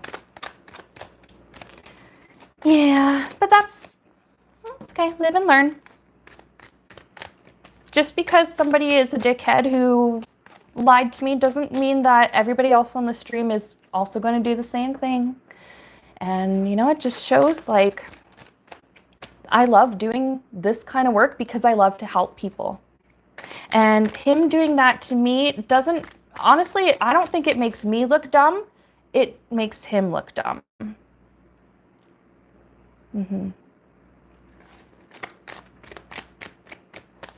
Kind of makes him look like the asshole. Why would you? Exactly. You'll move on, but he'll still be an a-hole. Exactly. And if he is actually a child, like he says, like, get off YouTube, go do your homework. You have school tomorrow. All right. No worries. Let's move on to the next person. But you know what? If there's anybody in that chat that, like, in the chat right now who, like, was in a situation like that where they were dealing with, you know, pets passing away and stuff, that could be what's going on for you. All right. Who is next? Let's see, who was next? So my apologies to the person who was in the queue after him. But you know what? That's okay. That's all right. Let's move on. We have Kenai89. I do still have a spot for a question. So if you're still in the chat, Kenai89, yeah, go ahead and ask. I would love to help you.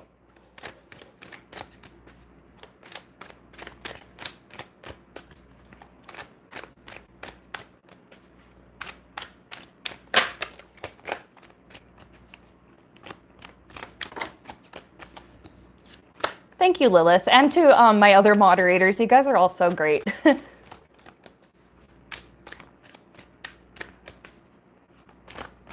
Aw, oh, Pam, I'm so glad that this was able to help you, because I see your comment where my interaction with that last question helped you understand why your fur baby, why your sweet rescue pet came to you.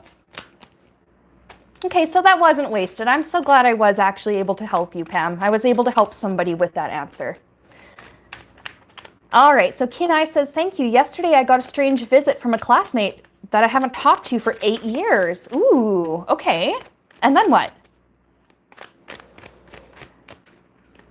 Brenda, you just come back. What did you miss? I don't usually swear at people, but you missed me cursing someone out on stream. Anyways, Kenai says, can you see who is behind this? My government client asked him to do so. What was the motive? Yeah, Cindy, sure. If you want to, that's totally fine. But I will do yours after I'm done this one, okay? All right, so Kenai met up with a classmate that they haven't seen in like 8 years. What's going on? Who's behind this? Is it the government client that Kenai has asked him to do so?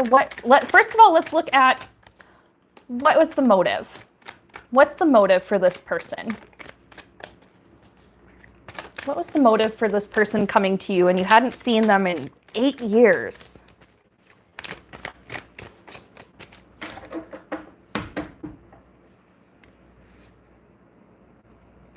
What was that person's motive?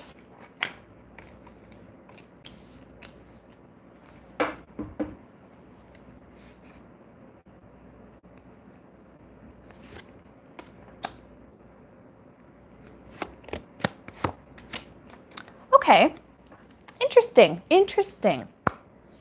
He threw weird questions, my current location, my Instagram. I'll pull some cards on that in just a sec. So first of all,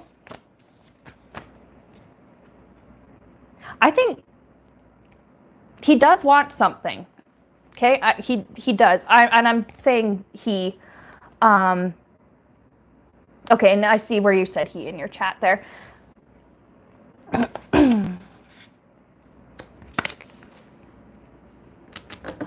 Knight of Pentacles, predictability, slow movement, consistency, but there's money involved. Is he looking for, does he think you're gonna offer him a job? Like, I feel like he thinks he can get some kind of like work or something through you. Hermit. Are you self-employed? I know you did mention that you have clients. That does kind of make me feel as though maybe you are self-employed or freelance, or you work on contracts or something. Like this person, that classmate, like he wants kind of what you have, and he thinks that you might be able to like give that to him. Like he wants what you have. Yeah, he's looking for something new, like a new project, some kind of new work to do. So let's see.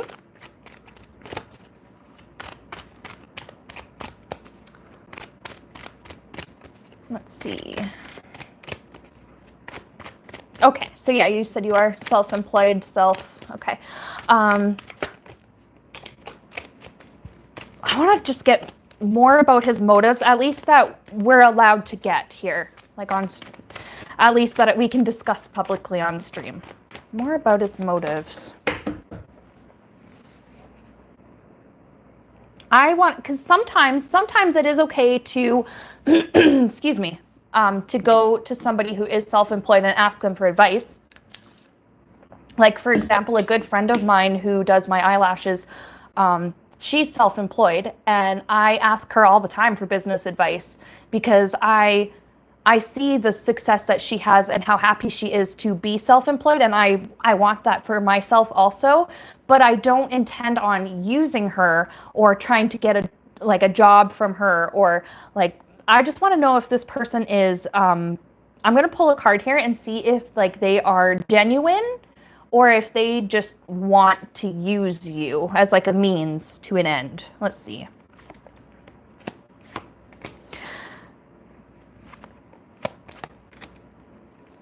Well, I don't have any betrayal cards. I don't have any Seven of Swords. I don't have any Devil.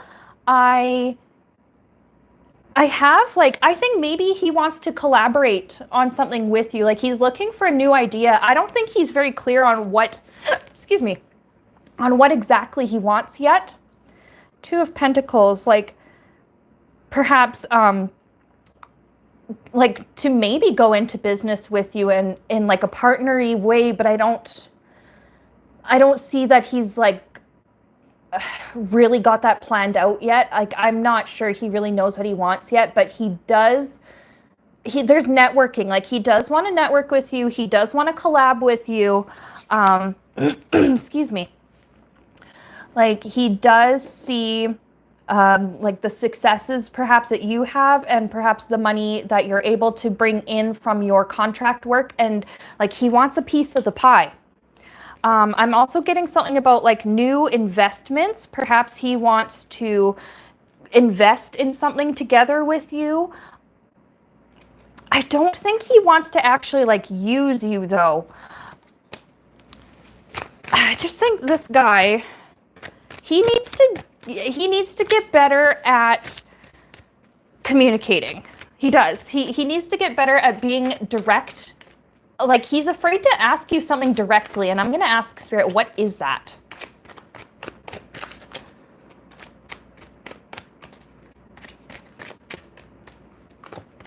What does he want to ask?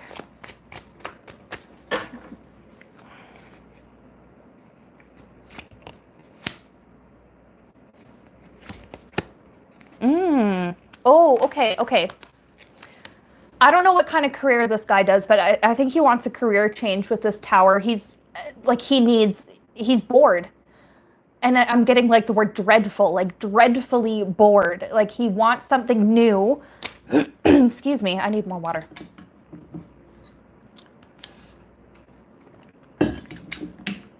All right, he wants to do something new for work, but he doesn't know where to start. That's why it's so unclear exactly what he wants. I think he's looking for your advice.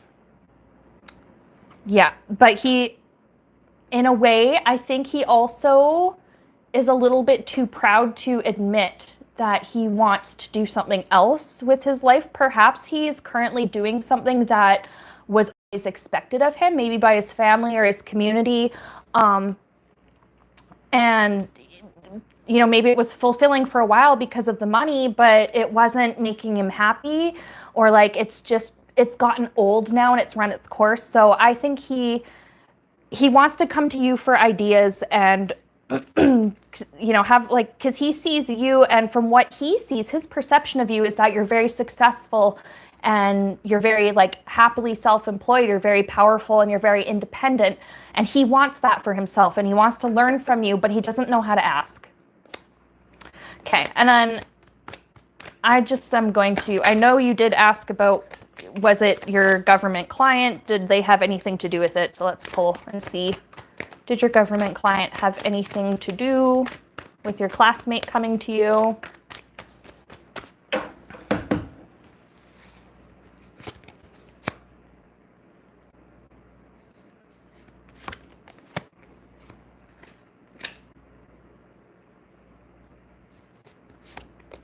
I don't think they sent him.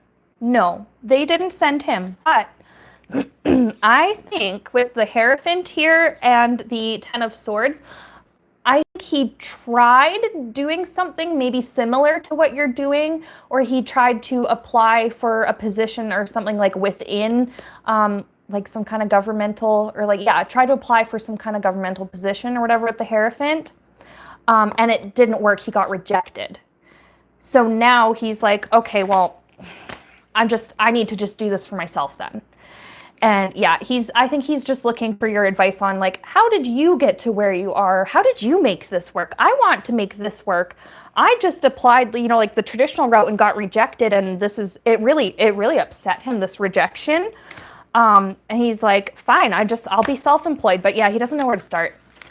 But it would have been nice if he was maybe a little more direct with you about that and was maybe a little more honest about it. But I don't see he had bad intentions. I think he just is misguided. That's what I got for you, Kenai. Yeah, like he sees you as a successful person, and he's like, well, I mean, Kenai managed to make that work. Like, I wonder how he did that, because I want to do it too.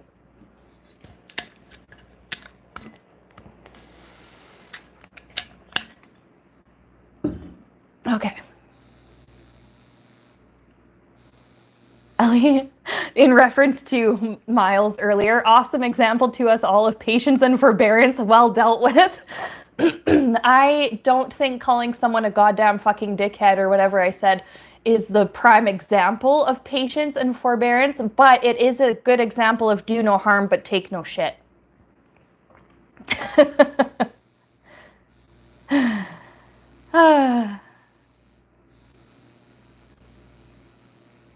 All right. Oh, Celine, you're very kind. Welcome to the stream. I just saw your comment with your compliment. You're so sweet. Thank you very much. You have a very kind and beautiful soul. Ah, lovely.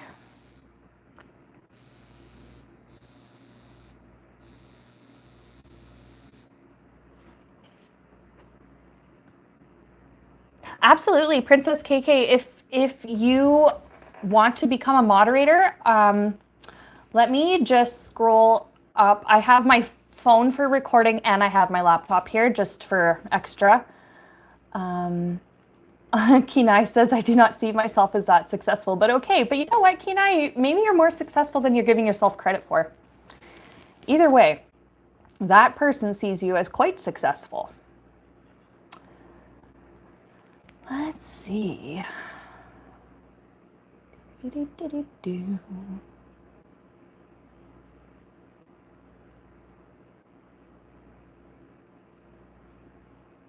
Oh, Ellie says that this Miles person was in the chat before, and I actually didn't even know. I probably didn't even notice or pay attention with snarky comments, which were gently dealt with. That or my moderators, you guys are just like on top of your game there.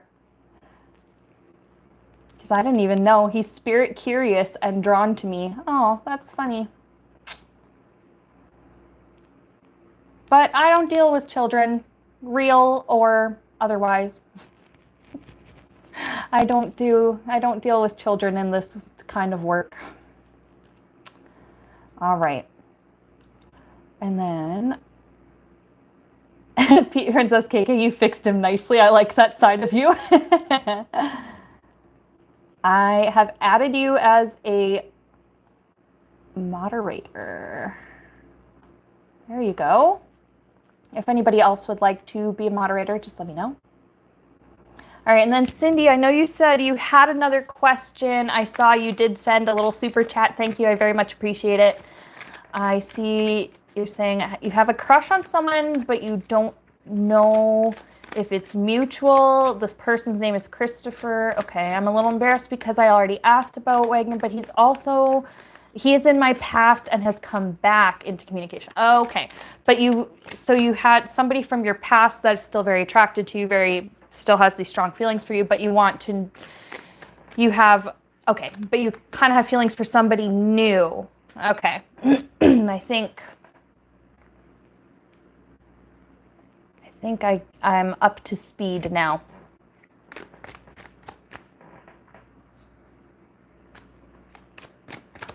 All right.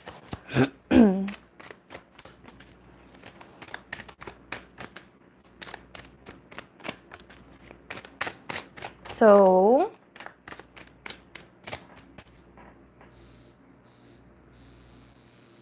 Christopher is a new acquaintance and I would like to know his feelings towards me. Oh, to make sure that I see. So it's not like, are you just imagining things or is there something to this? Okay.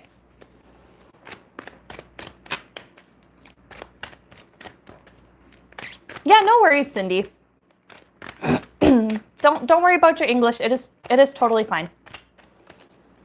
And if I had to, I could always open Google Translate in another tab and, do what I could too, but you're doing great. English is really, really difficult, and I don't judge people who have it as their second language. I have it as my first language, and I struggle with it sometimes.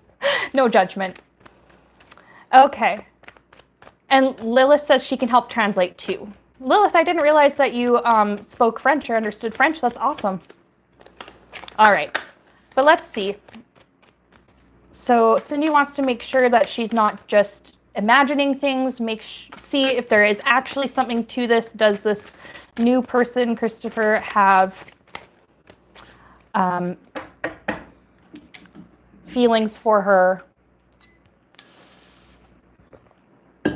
Ellie, I appreciate you being the water fairy. It's not annoying. I do often need reminders to drink water. There we go. I do so much talking on stream.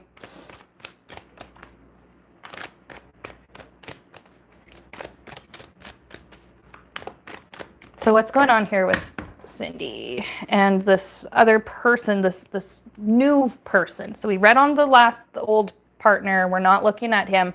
We're looking at the new person that she's got a crush on. How does this crush feel about her? Is it mutual? What's going on?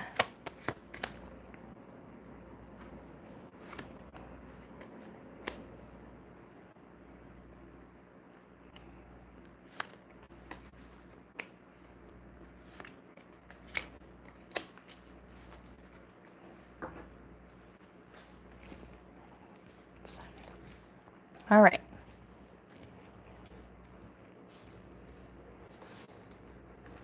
I'm going to just pull one more and then I'll show you what I have.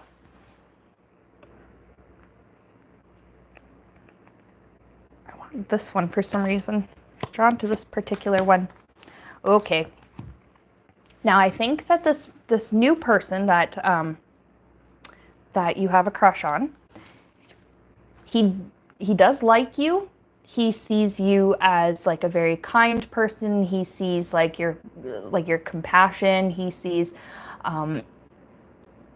like your I think there's something about like your emotional side kind of goes well with like his emotional side. Like there's something, maybe he's more open about his feelings and is more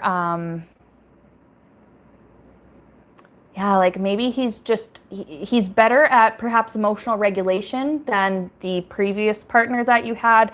And like he's just more in touch with his emotional and intuitive side. Okay, and he sees that you are quite an intuitive and emotional person, and so I do like that this new person does feel drawn to you.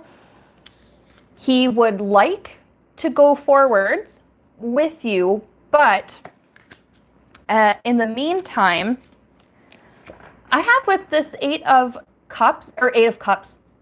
Pentacles, he's just trying to mind his own business right now because I have the Devil card. I mean, it's in reverse, but he doesn't want to be, I guess, a homewrecker. I guess maybe he's not aware of like your situation with your previous partner. Like maybe he's not sure if you two are still an item or if you are you know, not actually seeing each other, or if you're not exclusive or anything. He doesn't want to, yeah, he doesn't want to come across as the home wrecker. He doesn't want to come across as like the other man who steals some guy's girlfriend, right? I see your comment where he works a lot. Okay, that makes sense too, but so he has been keeping busy with that, but literally I was just getting like, he's just been minding his own business. Yeah, because he doesn't know if you and your last like ex or your last person are still like officially exclusive or not, right? He's keeping an eye though. Excuse me. He's keeping kind of an eye on you like from afar. So I guess this could be like perhaps he follows you on like social media. Maybe you have Instagram or something, like their Snapchat or something, and he does kind of follow you and sort of just quietly observe and try and speculate, oh, is she single? Like, should I make that move or not? You know, like he just wants to, he's a gentleman. I see that. He's a gentleman. He wants to make sure that he's not intruding. I have the Empress here. There's potential for something in the situation to grow. And I'm going to just pull an extra card and see what has the potential to grow here. He's trying to keep his feelings under control before, you know what I mean? Like before it gets out of hand, before he becomes too attached, only to find out, oh, she's with someone else. Like he's kind of afraid that's what's going to happen.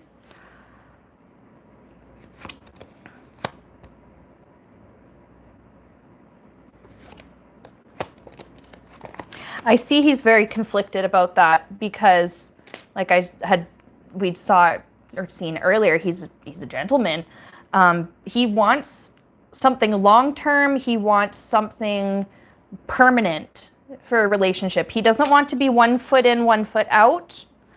I'm going to just move these cards aside. I'm going to ask Spirit, should you go for him? Oh, thanks for the super chats, guys. Should you go for him? If you like him, should you pursue him, even though you know your last partner maybe still likes you? Should you pursue this new person that you have a crush on? What's the advice there? I get that Beatles song, Hello, Goodbye. I say go, go, go. Yes, girl, yes. If this is what you want and you like this new person and you want to be with him instead of with your last partner, why the hell not? Why the hell not? Yes, aces or yeses. Go, go, go. Eight of Wands, quick moving energy, ease. I'm getting that word ease, like ease of ability and flow. Yeah. You will just have to, if you do choose to pursue him, you will have to make it very clear that you are available, because he will hesitate and not make the first move or anything like that until either you make a first move or you make it abundantly clear that it's okay for him to pursue you. And which, like, I appreciate that. He has good manners. I like that. And he has good boundaries. He has a good sense of boundaries. I do think it's possible for you, Cindy. Like, there is something here. You're not just imagining it. This person does really like you, but he's hesitant because, like we'd seen earlier, he just doesn't want to overstep boundaries or anything like that.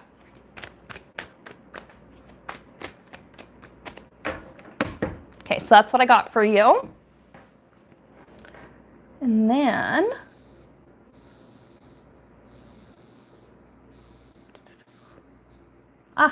KK, thank you for the super chat. The support is just amazing. It really means a lot to me. I mean, and not just the financial support, obviously, like you guys just being in the stream and counting towards the view count or participant count or whatever they call it on YouTube. Like, that means a lot. When you guys do the thumbs up, it shows the algorithm that, like, oh, people like this. It shows the algorithm like, hey, we need to recommend Wild Rose Tarot Consulting more because she's getting thumbs up. That means people want to see this. So let's keep promoting her stuff, right, on the feed and whatever. So that helps my channel to grow quite a lot. And I really appreciate it. And, you know, as my channel grows, I do find that my list or my clientele base grows as well. Because, I mean, I didn't start off this kind of work just doing readings for people. YouTube is how I started, right? And YouTube is how I got my very first clients. And YouTube is, a lot of the clients that I still have after all these years came from here, and I'm very grateful. So I appreciate it. Ivy, thank you for subscribing. You're so sweet. I don't know if that's you in your profile picture or not, but I see some very pretty people in your in your picture. I'm guessing that's you. So you're very lovely too.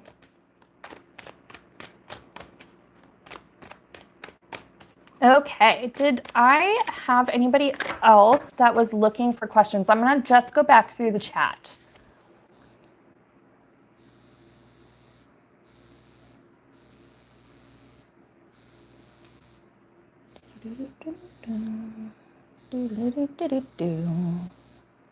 Thinking music.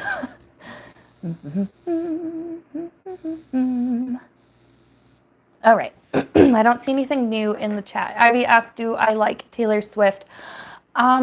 Personally, I'm not like a fan of a lot of her music. However, wow, I need water. However, she is a very good singer. She's obviously doing something right for the amount of success that she has. She is very lovely and has, like, I love her, like, her makeup looks and her hair and stuff. Like, she's very beautiful. And she has a pretty voice, but I actually just prefer other kinds of music, you know?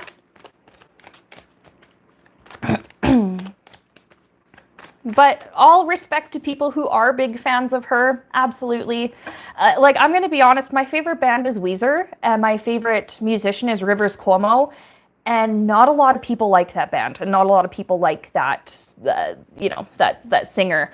Not a lot of people take that very seriously, but like, I'm just saying that to show you that, like, my opinion of, like, your music taste, like, please don't value my opinion of your music taste over your own.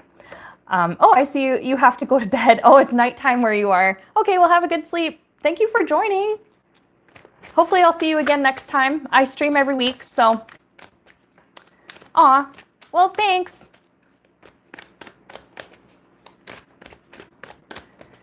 All right. I think I've actually gotten to like the end of all the questions in the, like everyone in the chat. So I want to, this is different. So I'm going to do something a little bit different. I want to do a reading on me, but I would really appreciate for those of you in the chat who also read tarot or understand tarot, like, and even if you don't, if you can give me some of your insights as to what I'm about to read on for myself. Okay. I have recurring dreams often, okay? They're not always the exact same, but it's the same concept, and it plays out almost the same way every time, but sometimes the outcome's a little different. The recurring dream is that I have a baby. Now, I do not have any actual children. I do not plan to have any anytime soon. But I do dream. I used to, when I was young, I used to dream about pregnancy, and those dreams always meant something new was coming to my life. Now I'm older, and I dream about actually going into labor and pushing out a baby. Sometimes I dream that the baby doesn't show up and there are complications, and I end up waking up, unsuccessful. But lately I have been dreaming that I do end up successfully having this baby. And I know it's not a real literal baby that it represents. So I just for fun want to know, what the hell is this recurring dream about having a baby about?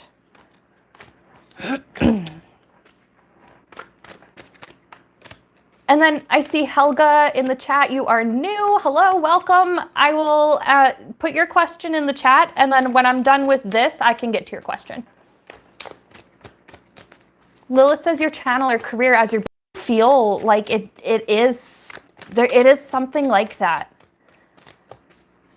So, all right. What the hell do these dreams mean?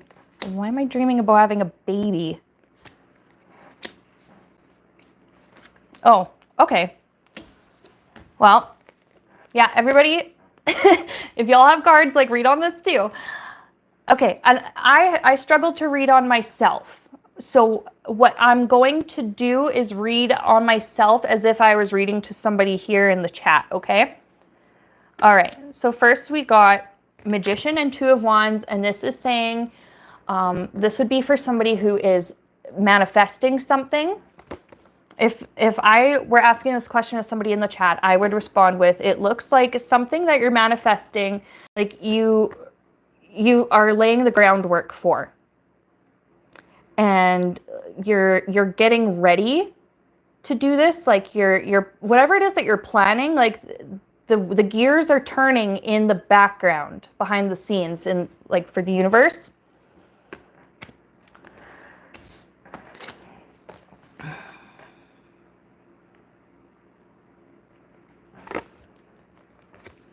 Okay, all right, okay, Spirit, I get it, I get it. Okay, there's King of Pentacles. This is like the long-term success that I want. And by success, I mean being able to run Wild Rose Tarot Consulting as a channel and as a local business in my community, and be able to pay my bills with it, be able to meet my financial needs with it, be able to take care of my household, you know, with it. And be able to contribute back into my community and help other people with the money that I make. I do want to manifest a lot of money, but it's not out of greed. It's literally out of so I can have the resources that I need to care for myself and my household, and to be able to care for others in my community. But I have the Seven of Swords, and it's like there's something like lying to me about it. Like, no, you're not going to have that. You're not going to do that. You're not going to have that. No, that's all, it's all fake. Like, you're just blowing yourself up with hot air. You're just lying to yourself. You're hyping yourself up for nothing. That I do get that doubting voice in the back of my head quite often. Yeah, negative self-talk, Lilith, absolutely. I do suffer quite a bit from that. I'm getting better, though, at recognizing it and stopping it, but it is really hard. So, okay, let's just ask, the most recent time I had the dream would have been a few days ago, and I actually did have the baby and successfully deliver it, and I don't even know if it was a boy or girl or whatever, I don't know. But what was that referring to in this case? Let's see.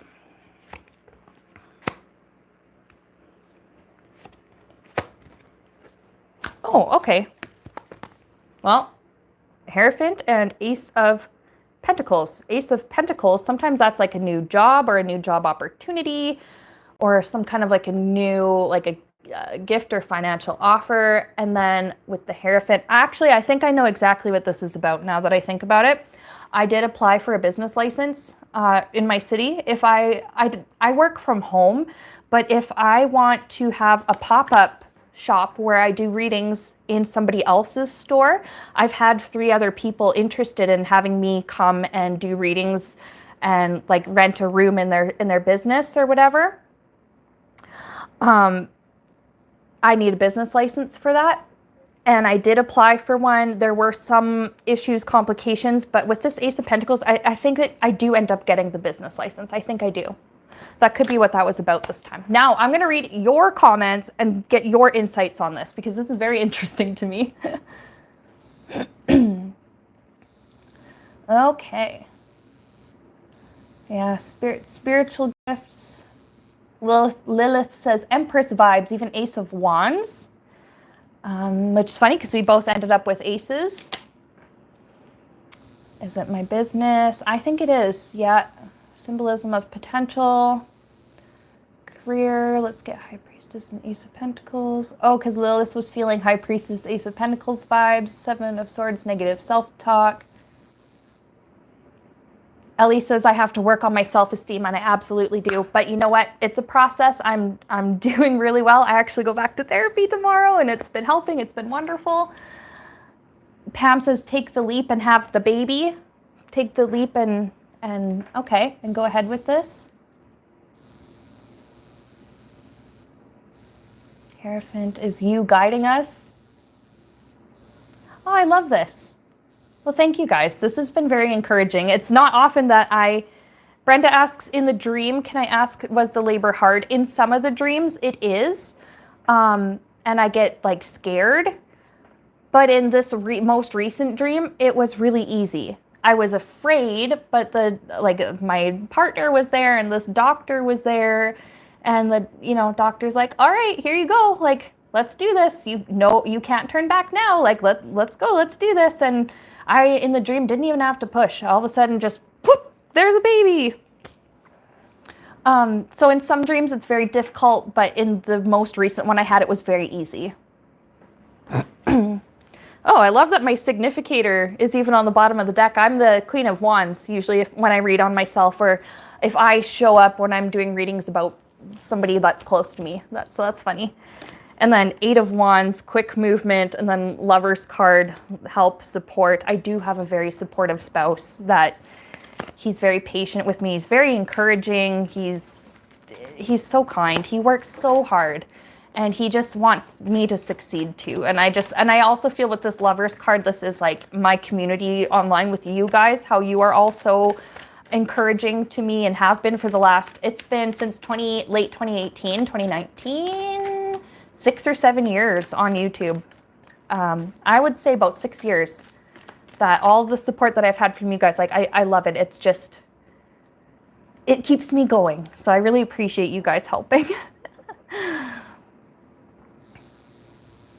Lila says magician could equal the baby I successfully birthed.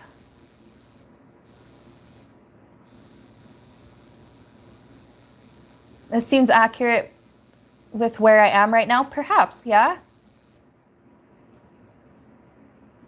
Lilith says, this dream is your subconscious letting you know you've got this. That's why the magician. Ellie says she's been working on her self-esteem for 60 years, almost better now. And I'm very proud of you. That's a lot of work that you've been putting in. Brenda says, I see Two of Wands. Will you succeed with foreign input?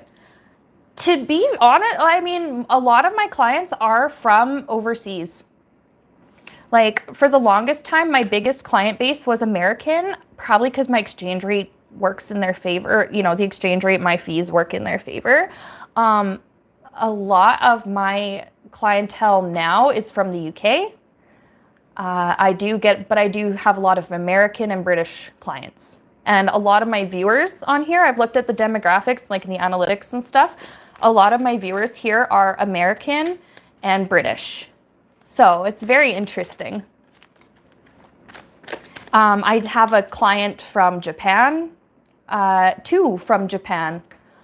I have a client, I've kind of had clients from all over the place. I've read for somebody who is from India. I've collaborated on the One World Tarot with Lena Rodriguez, who's in Australia, and Alexandra Filipek and June Rifkin, who are in the States. So I get help and support actually from people all over. But yeah, the biggest two countries supporting, I guess my top three would be US, UK, and Canada. Maybe Canada, once I get more into the local business scene. Oh, and now Iceland, says Helga. Ah, sweet. Awesome, I love that. But maybe once I get more into the local business scene in my city, Canada, you know, most of my clients. But anyway. All right. So I know Helga had a question and wanted a reading, and then somebody else did as well. Lena. Okay, so Helga, what was your question? Because I know you asked first. So I'll do your question, and then I'll do Lena's question, and then I will probably end the stream because I want to work on a couple more things. I've been doing a lot of art and stuff lately. Helga's asking who is coming towards, like, for love? I'm guessing that means for love. Pam says, I have a strong ninth house with all my foreign ties. Interesting. I'm not an astrologer. I've never like really done my birth chart, but that's really cool. Okay, but Helga, well, yes. So what is coming towards you in the near future? So yeah, okay. So what kind of things, like love? Is it, we can ask spirit and they'll tell us. So maybe it's love, maybe it's career, maybe it's, there's something else coming to you. Let's see, what is coming to Helga in the near future?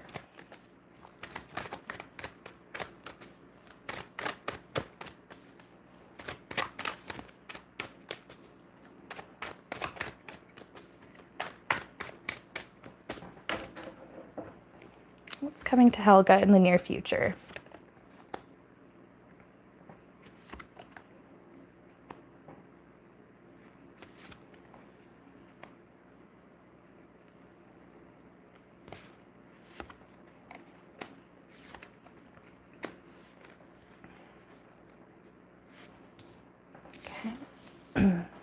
First of all, Knight of Pentacles, I get,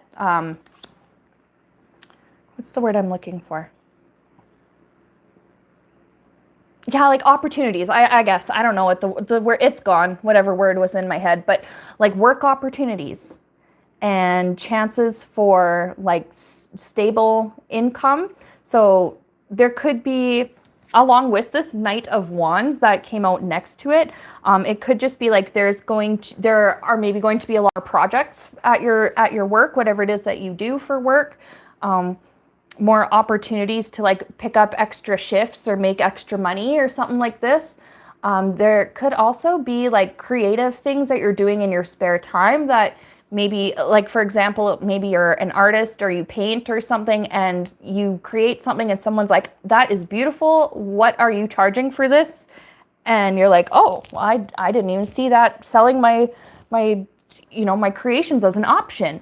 I'm seeing just like lots of extra opportunities for you to get creative, to work on projects and to make extra money.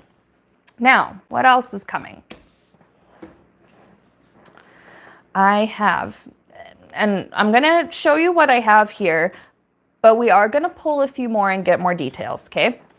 So I do have the Devil, the Magician, and the Nine of Swords. And it doesn't mean that anything bad is coming to you. Whatever these represent that are like you're struggling with in your life, these are things that were already present. It's not anything new. So if you've already been struggling, it's not like you're going to have anything new just plopped on you. I'm seeing, okay, like a negative influence of like manipulative people. I kind of get with this Magician. And the anxiety that it causes. So I'm going to ask Spirit, what comes of that then in the near future for Helga? Whoa. Okay, we have Hangman came flying out. There's like a shift in perspective or something here. I'm just going to pull one more. It is a shift in perspective that comes over time. Perhaps it's like you understand maybe the mind games. Maybe somebody is like manipulative. Maybe it's like at work or something. Somebody likes to play mind games and they like to mess with you, or like they mess with people's emotions. They kind of get a rise out of it. You're starting to recognize, oh, that's just part of his game. I'm not going to fall for it. And you're just like really no longer bothered or upset by it. But let's see what else.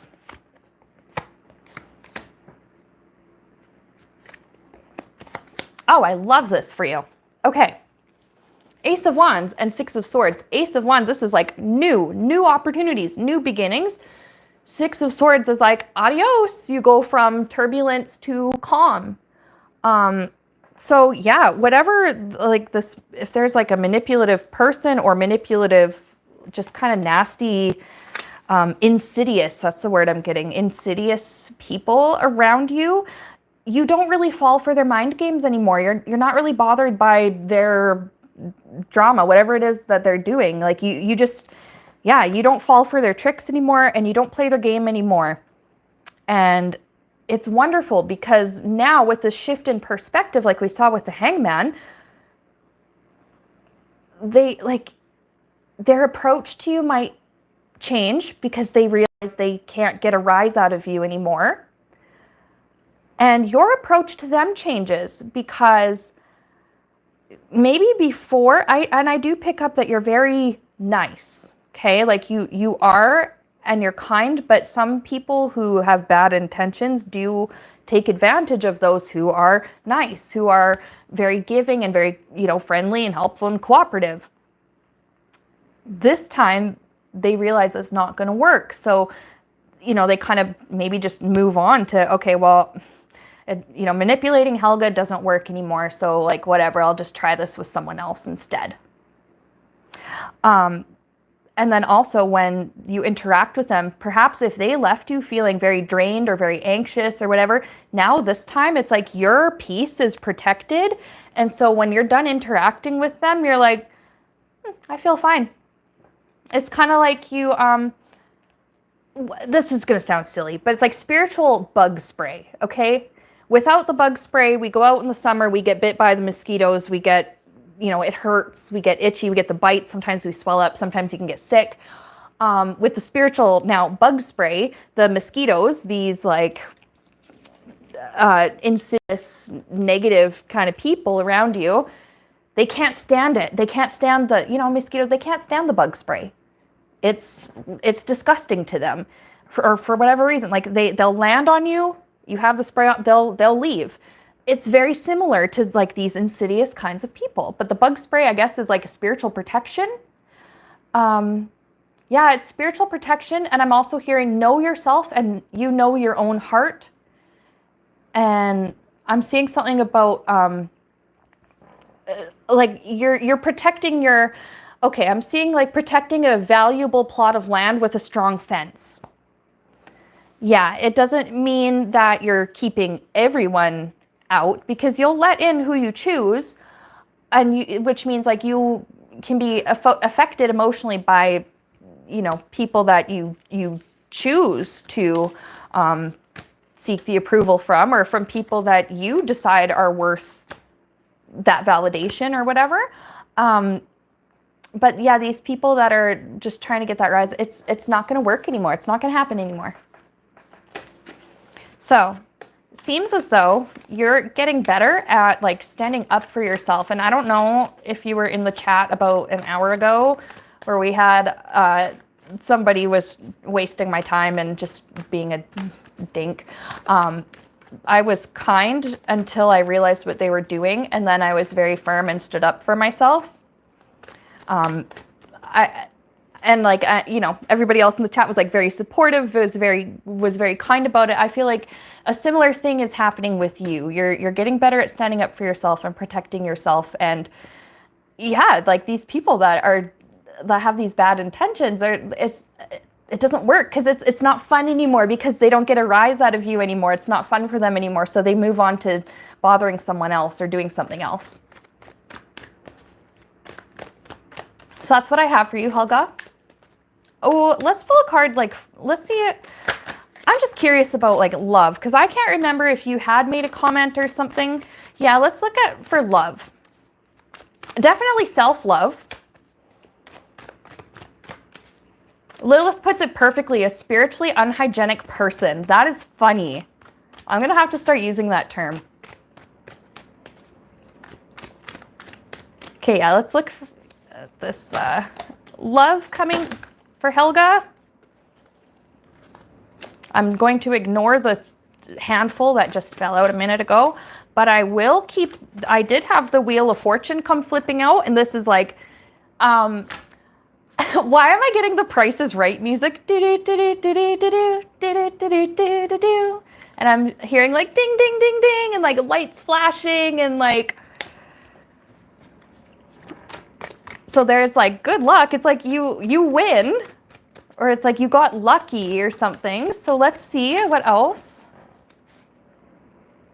It's not, I don't think I've ever had like Price is Right imagery pop up before doing a reading for someone. That was new. Okay, yep, I see. Well, we got Strength card, and then I have Four of Wands, Domestic Bliss. Yeah, Ellie, jackpot. Jackpot is kind of the word I'm thinking of. Domestic bliss. I see that with this Four of Wands. And then Strength card, like, I think you're in a very strong position now to attract like a healthy relationship into your life and into your home. I love that. And then jackpot, like lottery, like you hit the, now I'm just, should you choose to get married, like, oh wow, you hit the husband lottery, or you hit the wife lottery, you know, whoever it is that you love, no worries. But yeah, it's like, wow, you hit the marriage lottery, should you choose to be married, or you hit the partner lottery, or, you know, the love partner lottery. So that's exciting for you, and I'm very happy for you. So that's awesome. There's self-love coming for you, and there is like domestic bliss and like happy home life kind of love and relationship coming for you too. All right, and then we had Lena. If Lena is still in the chat, I will answer her question. Are you still in the chat, Ms. Lena? So I hope that reading was helpful for you, Helga. I'm really glad. I'm glad you liked it. Okay, Lena, you're still here. Okay, I'm just looking for your question. Okay, would you kindly do a reading for me? Is genuine love in the cards for me this year? And what's the timeline? Okay.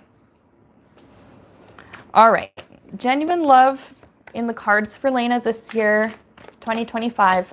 And what does the timeline of her love life look like for this year? And then oh yeah, and then Lilith wants a reading after. Okay, so yeah, so let's do Lena and Lilith. So Lena, love for 2025, and what's the timeline of her love life looking like for this year?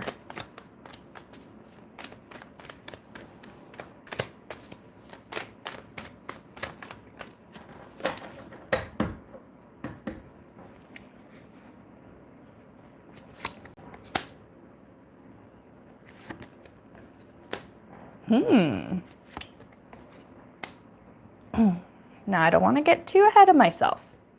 So, I'm going to look at. There are two that I pulled, and there's one that I want to clarify. First of all, we got the Emperor. This is husband card. So if perhaps if what you want in life is to marry and to have a husband, this could be the year that you meet this person. May not be the year that you marry them. I mean, sometimes people do meet and immediately hit it off and just know that that's the one and marry very quickly. But for sure, it's like this is the year where you do meet this permanent fixture, this permanent person. Yeah, like life partner, your life person. Okay? And then 8 of Wands, where the communication will flow naturally and very easily. I'm not getting a timeline just yet, though, but we can look at this. Communication flows very naturally, very easily, and something does move very quickly with this energy between you two. And then I had this 2 of Swords, and I just want to clarify what she's talking about. Whether this is saying there's something in 2 weeks, or if there is something that you're not currently seeing. I'm just going to clarify.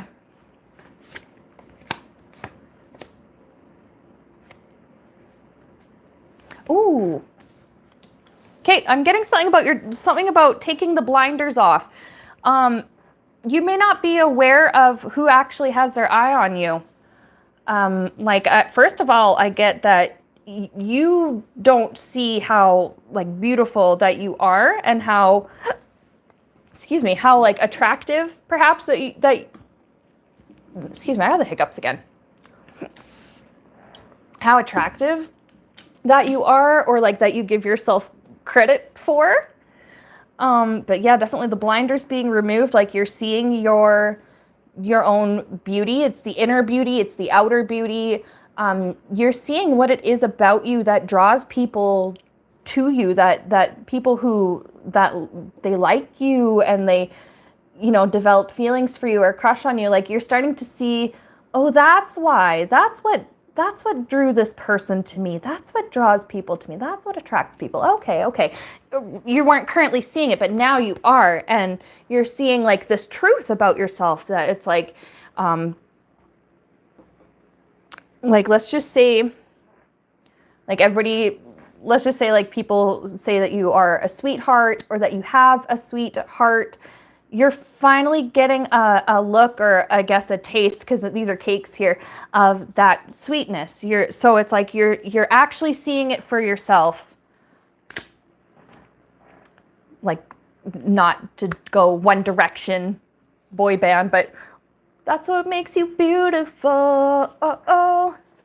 Or that song, you don't know you're beautiful. Yeah. So let's take a look at timeline. So when might Lena meet this permanent fixture, emperor figure? This person, special, Mr. Right, Mr. I'm hearing something about Mr. Right, but Mr. All Along. Something about right all along. See if we can get a timeline on when perhaps they might meet.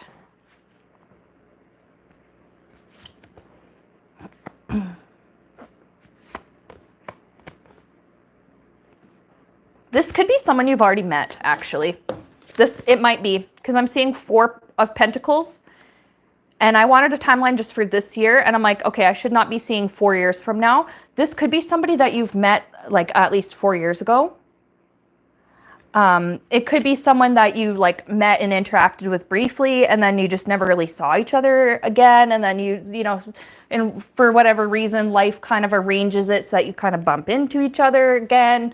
Because I see where you both had to move on and sort of go your separate ways here with the 6 of Swords. There was inner work for this person to do. There was inner work for you to do. There was just other stuff. There were other things that you had to accomplish first before coming together in a loving relationship kind of way.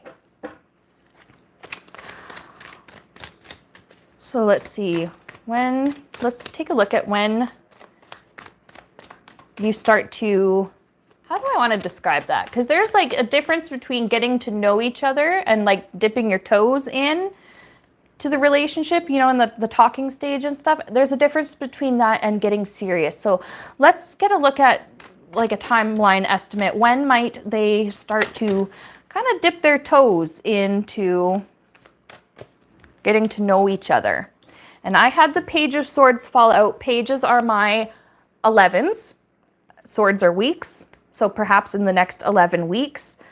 That is almost 3 months from now. Weird that it wouldn't just, but you know what? 3 months is 12 weeks. So, and 11 weeks is not 12. So perhaps it's like just under 3 months that you kind of dip your toe, you know, like, what I mean, into sort of getting to know each other, like testing the waters a little bit.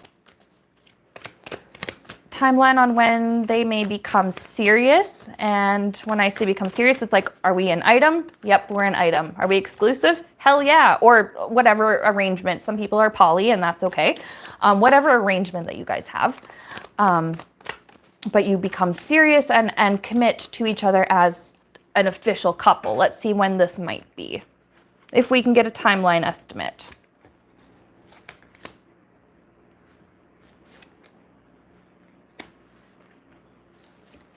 Okay, I got 4 of Cups, 4 months. Okay, so interesting. That may be actually like when things start to move quickly. So we had 11 weeks from now, just under 3 months, where you guys start to, you know, test it out a little bit and are maybe a little more casual. And then very quickly, I suppose you can probably hear my chair creaking, but anyway, very quickly, you end up deciding like, oh, we do go really well together. Let's be an item. Let's be together. I have 7 of Wands that came out. If we're doing timing, this means 7 days. I want to know what is happening then in 7 days. Well, you got the Wheel of Fortune on the bottom of the deck. That is a very fun little bonus for you. But what's happening in 7 days? Okay, I got Strength card. I'll show that to you in a second. King of Pentacles. I mean, maybe you end up like meeting this person in the next 7 days, or you end up like talking to them again or something like this in the next 7 days. Because Strength card, it's like there's something crucial in the next 7 days between you and this person. I think this could be when you like first like come together and start getting to know each other. And this King of Pentacles, I feel like this is describing your person. The gender on the card isn't really important. I do get male energy. However, it doesn't really matter what the person was assigned at birth or how they identify.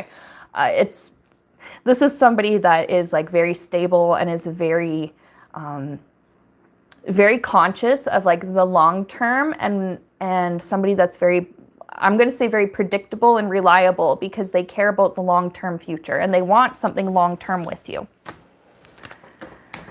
But yeah, I love that on the bottom. Ding, ding, ding. Jackpot. Do-do-do-do-do-do-do. Price is right. You win. Lucky. Won the...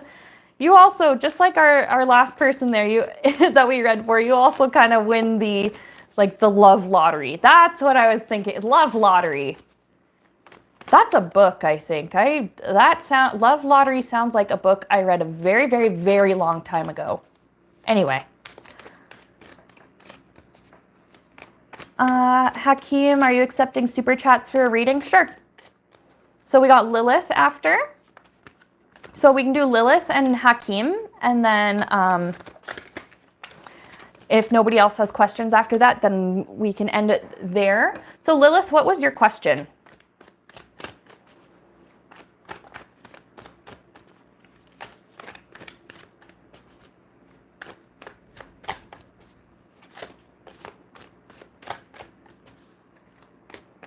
The usual. Okay, so last time we looked at like your love connection with that person that was coming to you. It's been 2 weeks, I think, since my previous stream, because I last Sunday I was busy. It was still holiday time, so so yeah, it's been about 2 weeks. Actually, I'm not using the Housewives Tarot.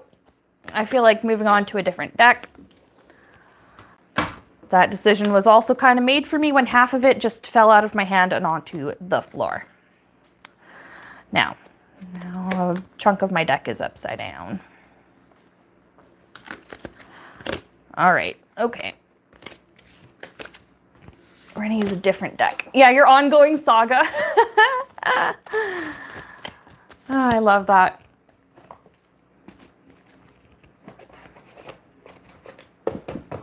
Okay, we're going to look at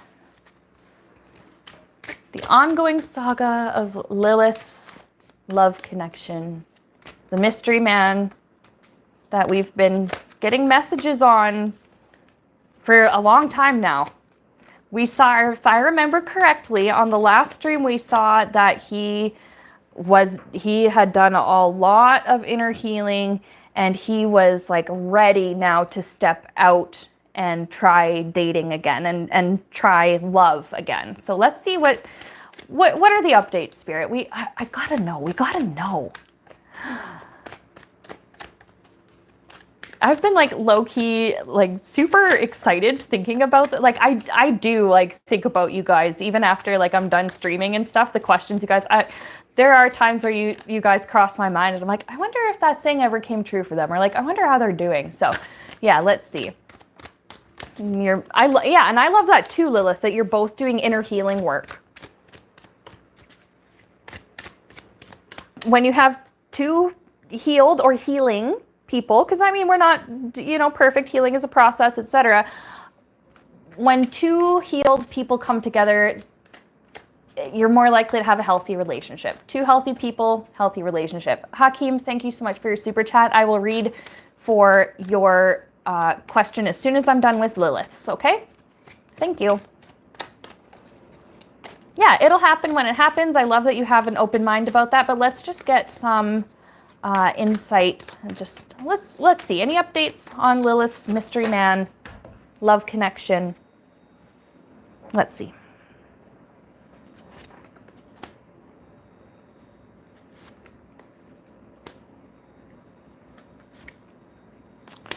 Well,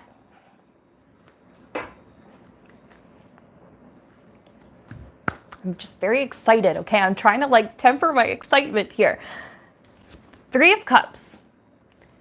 Okay, I think you will meet this person. I think you're gonna end up meeting them like through a friend. I don't know if it's a mutual friend or you're at an event with some friends or something, and he could be like a friend of a friend that gets introduced to you, perhaps. But I do see something about meeting this person like through your friends. If we want to do a timing estimate, it could be within 3 months.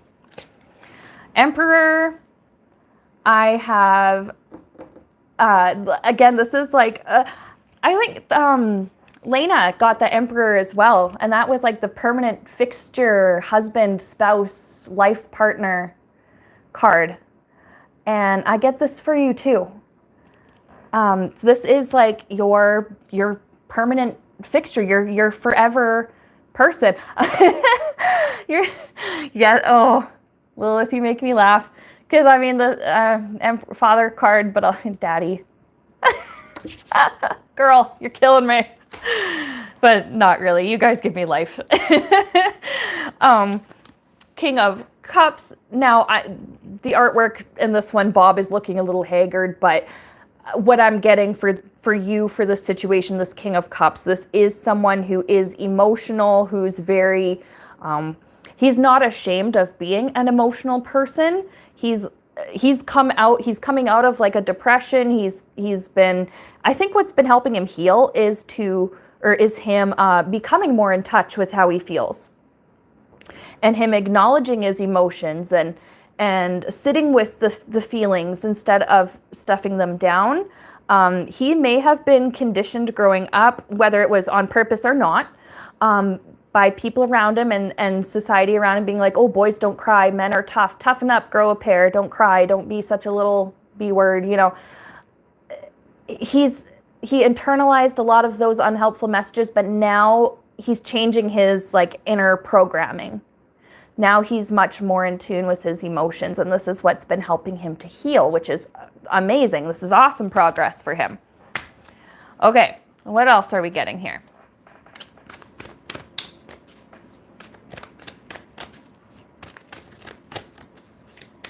So perhaps the next few months, so January, February, March, like March, April maybe. Springtime.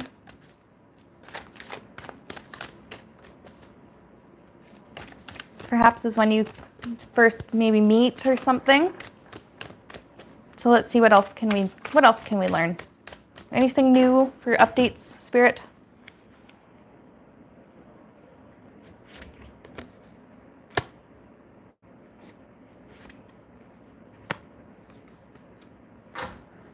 Okay, interesting.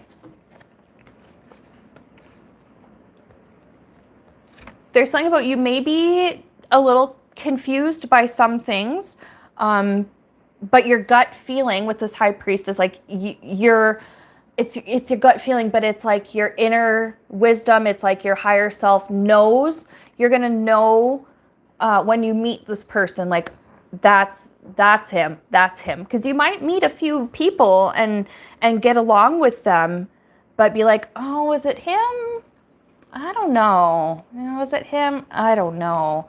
Then you do like meet your forever person, and yeah, this like your inner wisdom is like, girl, yes, that's him. Lock that shit down. You won't have the doubts. I love the High Priestess as your significator. That's awesome.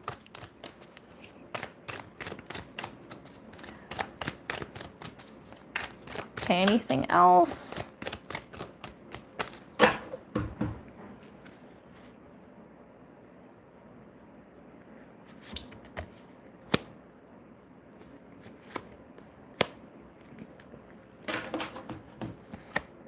Okay, so we had him described as King of Cups there earlier, where it's him getting used to this more emotional aspect of him. It's like he's getting to know himself kind of again. He comes out of this like depression or whatever he's dealing with like a clear mind and with wisdom, and whatever his last experience was, like it really grew him up. It really matured him, and it just helped him to become like a more powerful version of himself with that King of Swords. And then I have Four of Wands, again with like domestic bliss, but also I just love that it's regular sized Rudy. That's what they call like this guy. It's like he's playing a game, like catching the fries or something. Like there's some playful energy here. It's like the domestic bliss, but it's not, it doesn't have to be so serious. It can be very, yeah, playful and fun. There's just this really fun energy that surrounds like this person and your connection to each other. So, bottom of the deck. Okay, bottom of the deck, it's 10 of Wands. In this deck, 10 of Wands does not mean burden. For whatever reason, usually 10 of Wands means there's too much going on and it's a burden, but in this case, 10 of Wands really makes me think of what in other decks 10 of Cups are. It's happy family, tight family unit, because look, it's the whole Belcher family all snug together in their little cup of fries. And I feel like this is you and your person, and should you choose to have children or pets or whatever, like there's your cute little household all together in a little bunch. It's very sweet. There's Empress on the bottom. We had Emperor show up earlier. There's Empress. That's like wife and mama. So I love that. That is awesome for you. Okay, and then I'm going to move on to Hakeem. Hakeem, thank you for your patience and for your super chat. Now, Hakeem, I'm going to go back to your message. Is these true feelings for me currently? What is she angry about? Will she call? Okay. Some of this goes a little into third-party territory. I may not be able to get all the information like about her from her perspective. There are some things you may need to speak with her directly about and ask her, but I'm gonna see what we can get. We'll get just a general look at how this person feels about you right now, and then yeah, let's see about whether or not they will contact you, and then we'll go from there. All right.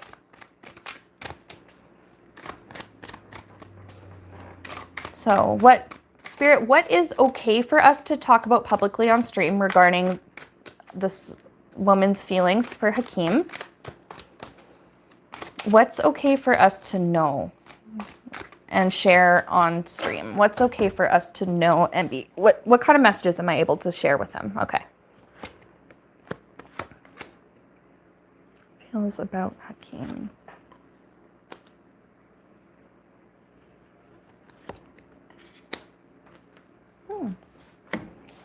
Okay. I have 6 of Cups. I guess you must have a history with this person because there's nostalgia. There are good memories in the past with you two together. I see like like she thinks about like these good times, and she does feel happy thinking about remembering like fun, maybe like just fun things you were able to do together and experiences you were able to have together, especially over the past 6 months.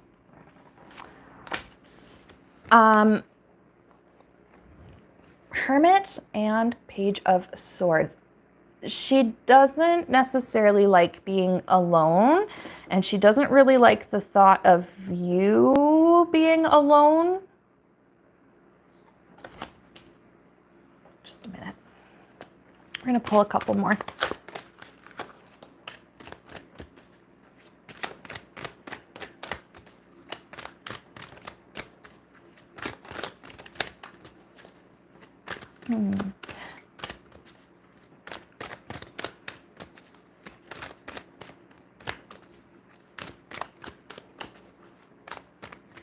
Now, your question, what is she truly angry with me about? Let's just ask Spirit, is she actually angry with you? Is it? Yeah, because sometimes people get angry, but or like they get mad at you, but it's not really about you. It's about something else. Let's see what's going on with that.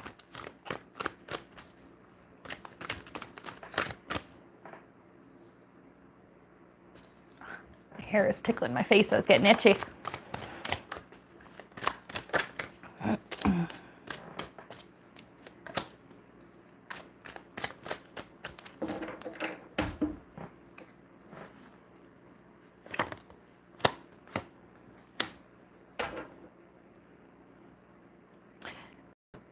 If I'm correct, were you two together and then broke up and but still have feelings for each other?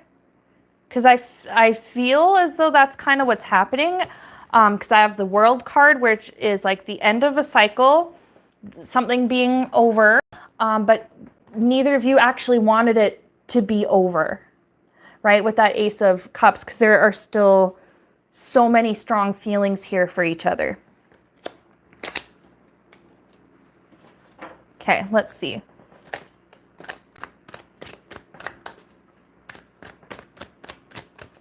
Because I feel like the anger, excuse me, the anger is not necessarily directed like at you. But you do kind of get caught in the crossfire.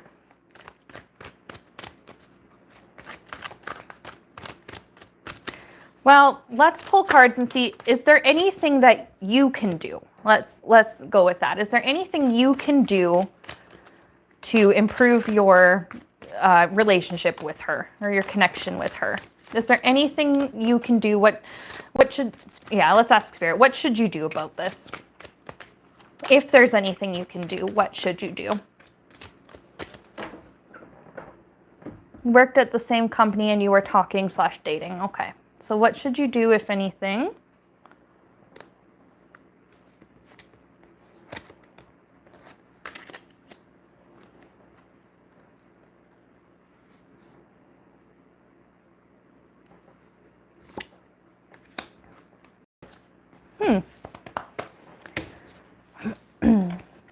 I get a kind of like a hang in there vibe. Because, like I have Ace of Wands. Perhaps, you know, for now, it's like work on other aspects of your life and, you know, other goals that you have, other things you want to take care of for yourself. Absolutely. But there is like new beginning.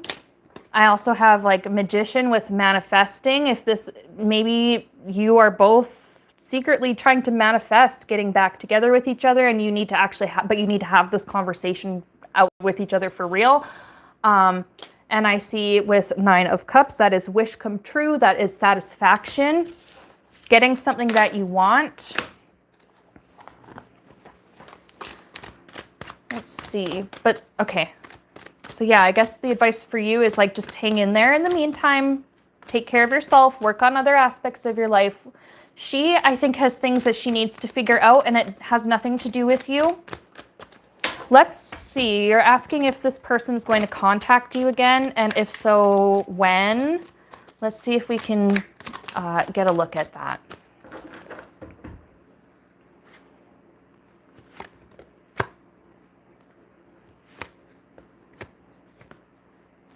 I think so.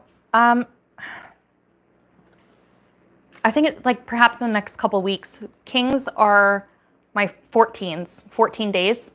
So it's weird that it just gave me 14 days instead of like 2 of Swords, 2 weeks, but whatever. Yeah, I think she will. And it's like with kindness, with this 2 of Cups, like, hey, there's something about, hey, can we start over as friends? Can we discuss this as friends? But there is still this potential for something to grow between you two. I just want to look at general outcome.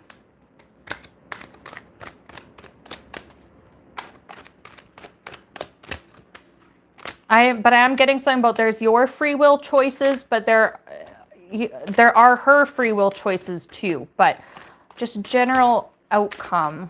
What do we see for Hakeem and their ex-partner? Outcome.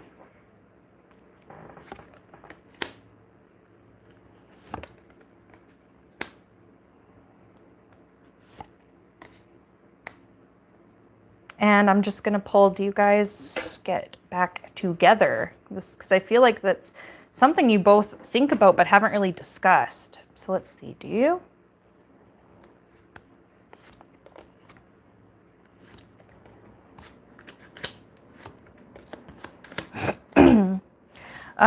Not, at least not yet. So general outcome. Well, we have Wheel of Fortune, which is like, at the moment, from what you said, she seems to be very upset, not in contact with you. This does change for the better, where we did see she does reach out with like friendly words. And something about, can we please discuss this as friends? There is helping each other, being able to, I think, continue a good working relationship, be able to help each other there. Do you guys get back together? The answer I'm seeing is like, not yet. I'm not getting a clear yes or no, but just a huge, just not yet, because you both need some time apart with this Hermit, just time to work on yourselves. And there is inner healing that you both need to do. Your healing has, like it's not necessarily like about her, and her healing is not necessarily about you. You both have to work on yourselves separately. Because I think if you were to jump into something together, like right now, serious, I just get like disappointment with this Page of Swords. So, but I think that for now, I do see like a friendship returning, but nothing romantic, at least until you've both done a lot of healing work on yourselves separately. That's what I have for you. So I hope that was helpful to you. Thank you very, very much. And I'm going to actually end the stream here. I did make sure I ate before the stream, but I'm getting hungry again. And like I said, I do have a couple things I want to get done. So I'm going to call it here. It's been 3 hours almost. I always love spending my Sunday afternoons with you guys, so it is fun. I do really enjoy it. And that's where we're gonna leave it for this week. Now, I do have a video scheduled for Wednesday. There is a new pick a card scheduled for Wednesday. The topic is yes or no and why for any question. It's a little bit different than what I've done on my channel. So it will be out, Wednesday morning. It should publish about 7 a.m. for me, my time in Alberta. So anyway, I guess that early morning for me, I guess for some of you in the other time zones, that does not mean anything. It'll show up when it shows up. But yeah, it is made, it's edited, it's out there, it's scheduled. So let me know if you guys watch it, what you think of it. I'll be sure to share it in the community tab as well. And I just put out a short yesterday. I have other stuff in the works here, but I am going to make a community post asking for your guys' requests you have for things that we want to look at or read on or do videos on. And because I love getting your input and I'm here to help you, So yeah, that's where we're at. I hope you guys have a fantastic week coming up. Thank you very, very much for watching and for hanging out. Words are tough. Thank you for watching and for hanging out with me this Sunday. I'm going to see you guys next time.